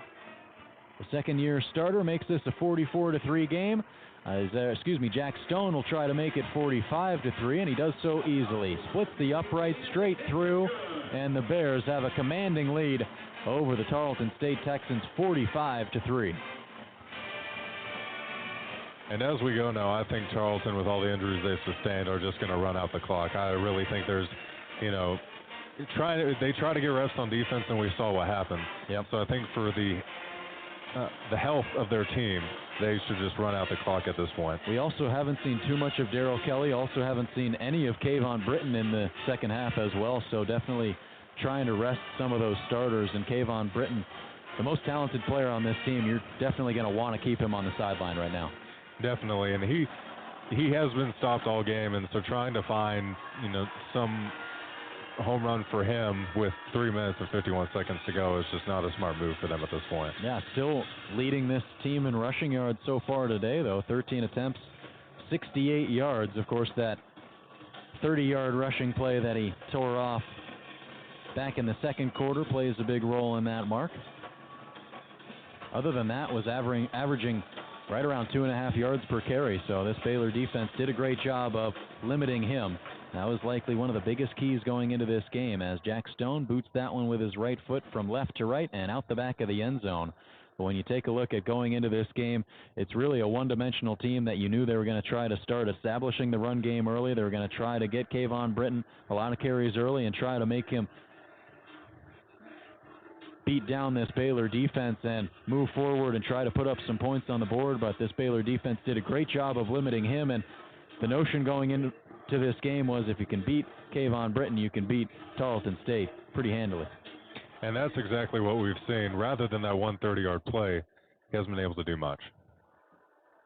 Daniel Greek in the backfield from the shotgun, 2 receivers to his left, 1 to the right. It's a run straight back up the middle with Darrell Kelly, who has stopped in his tracks after a gain of maybe just 1, but Brooks Miller was back there to make the tackle, and no starters are in the game for the Bears now other than Trevin Maai and Cooper Lance on the defensive line. It's actually not Cooper Lance on the D-line.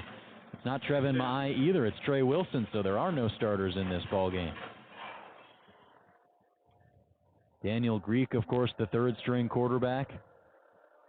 After Jaden Peak threw just 2 passes in this game, and their offense wasn't productive at all with him in that spot. So they went with Greek early on in that first quarter. Greek in the backfield with the running back to his right, 2 to the right, 1 to the left in terms of wide receivers, but they go with the running back here. He moves to the right on the sweep run and is able to scamper up for about 3 yards, dragged down to the ground. Josh White was able to make the tackle there, the backup linebacker, and it's 3rd down and 17. And all it is now, just running out the clock, just trying to get everybody back home. 2:44 and counting from the 28-yard line for Tarleton State. Ball is on the far hash. 2 wide receivers bunched close together on the near side to the left of Daniel Greek, 1 wide receiver to the right. 2:27 on the clock. He takes a snap.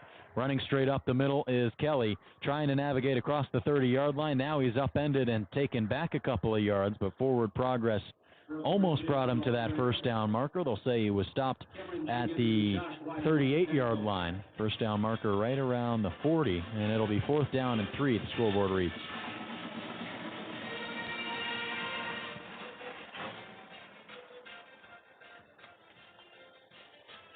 Looks like they're deciding who to bring onto the field. And they are going to run this clock all the way down to the 2-minute timeout.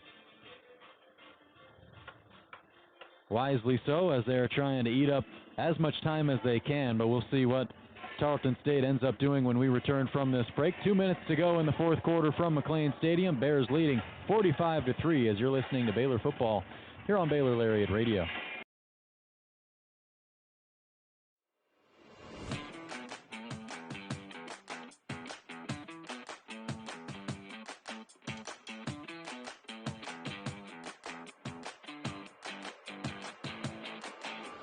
Hey Bears, are you always the last to know about what's happening at Baylor? Are you left quiet in a group when talking about last week's game? Well, you haven't gotten your morning buzz yet. Did you know you can get your dose of current Baylor news every Tuesday through Friday straight to your inbox? The Baylor Lariat Morning Buzz e-newsletter provides you with breaking Baylor stories, local events, and in-depth sports coverage daily. You can be in the know on all things Baylor. If you aren't already buzzing, go to BaylorLariat.com. That's BaylorLariat.com and click the subscribe now to get your morning buzz from the Baylor Lariat. News for the students, by the students. We'll see you in your inbox.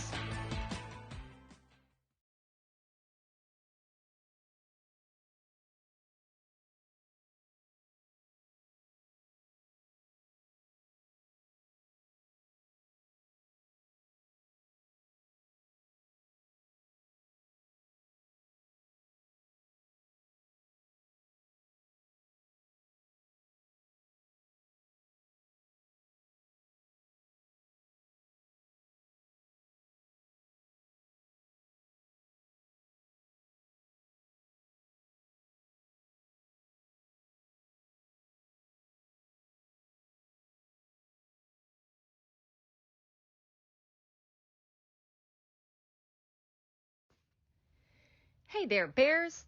Are you living your best life this year at Baylor? Well, we've got great news. The Baylor Roundup Yearbook has been right there with you, capturing those memories at every event. So don't forget to buy your 2022-23 Baylor Roundup Yearbook today and share your memories with friends and family for generations to come. But wait, did you already graduate? Don't worry, we've got you covered. We have yearbooks dating all the way back to 1896. So visit our website today at www.baylor.edu.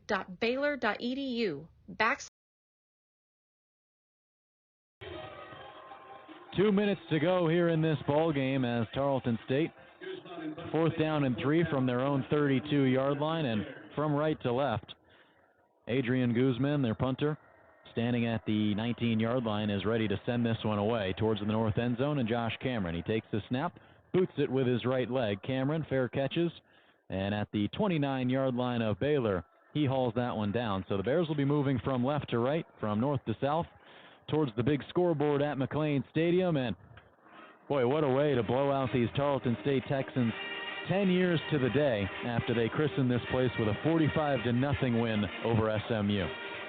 Very similar score here today, and keeping that opening day very similar for sure. And they have dominated every aspect of this game today.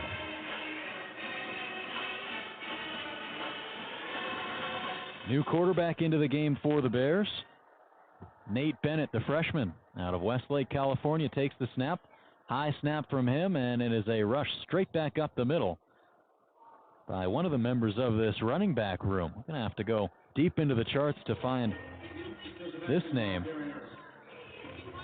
But he is able to move up for a gain of just 1 yard, as Joseph Hageman was able to navigate up for just a few yards there. Running back, 6'1" frame out of Westlake, Texas, strangely enough, to go along with Nate Bennett. So Nate Bennett getting his first appearance as a Baylor QB.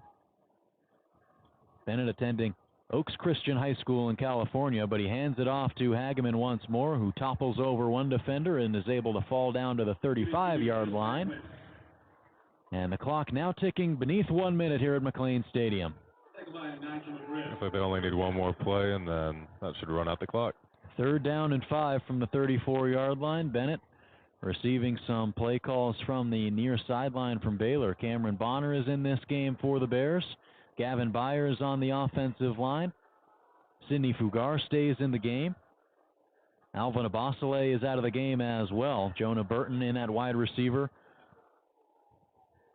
And now the snap is about to be taken by Bennett once more. Play action pass across the middle. Pass is caught across the middle, and a big hit is laid down. Luckily, though, wide receiver looks to be okay.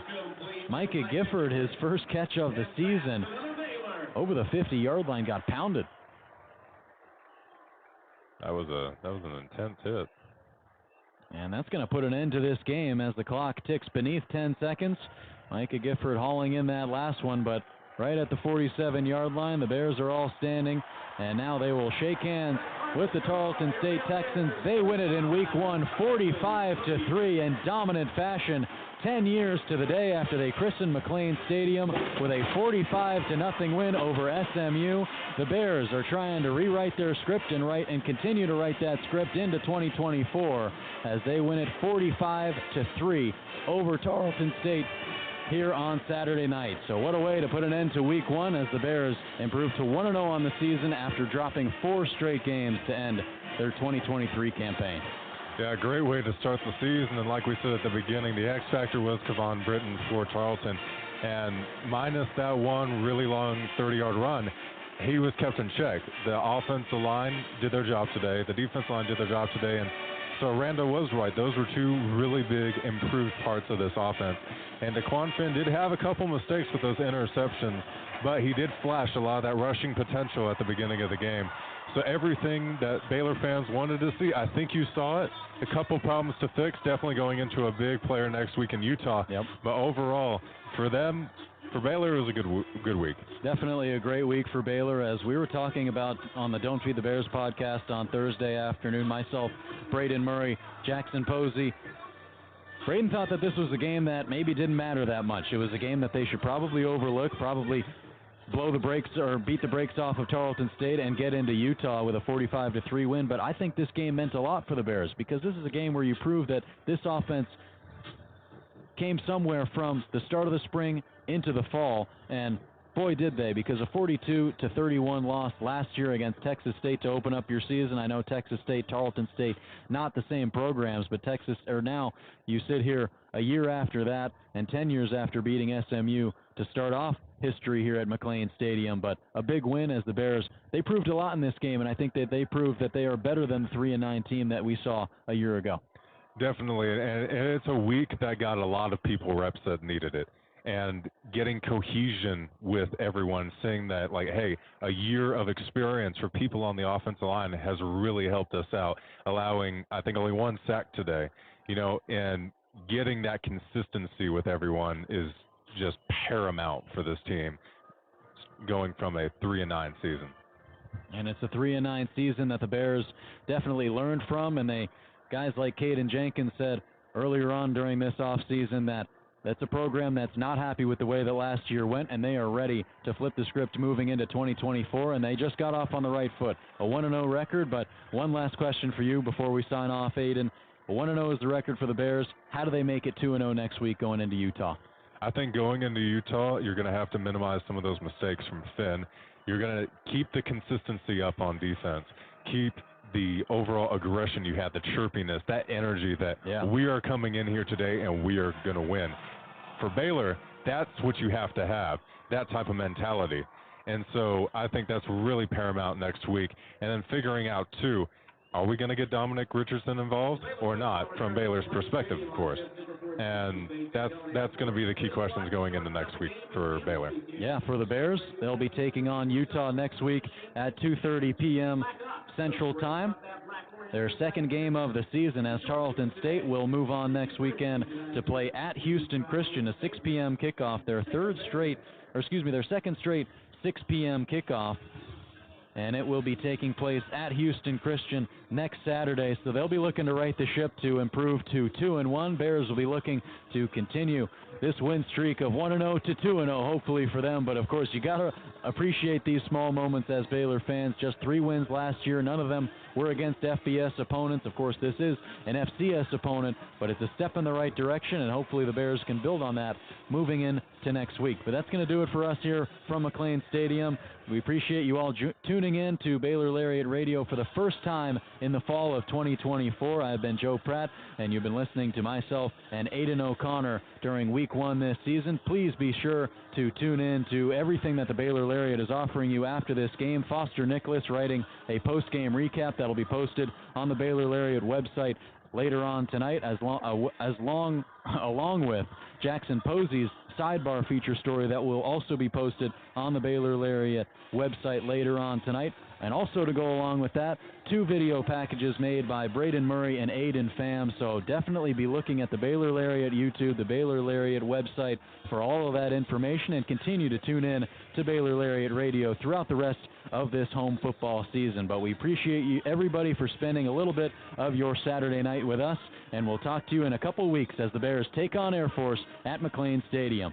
But the Bears win it 45-3 over Tarleton State, and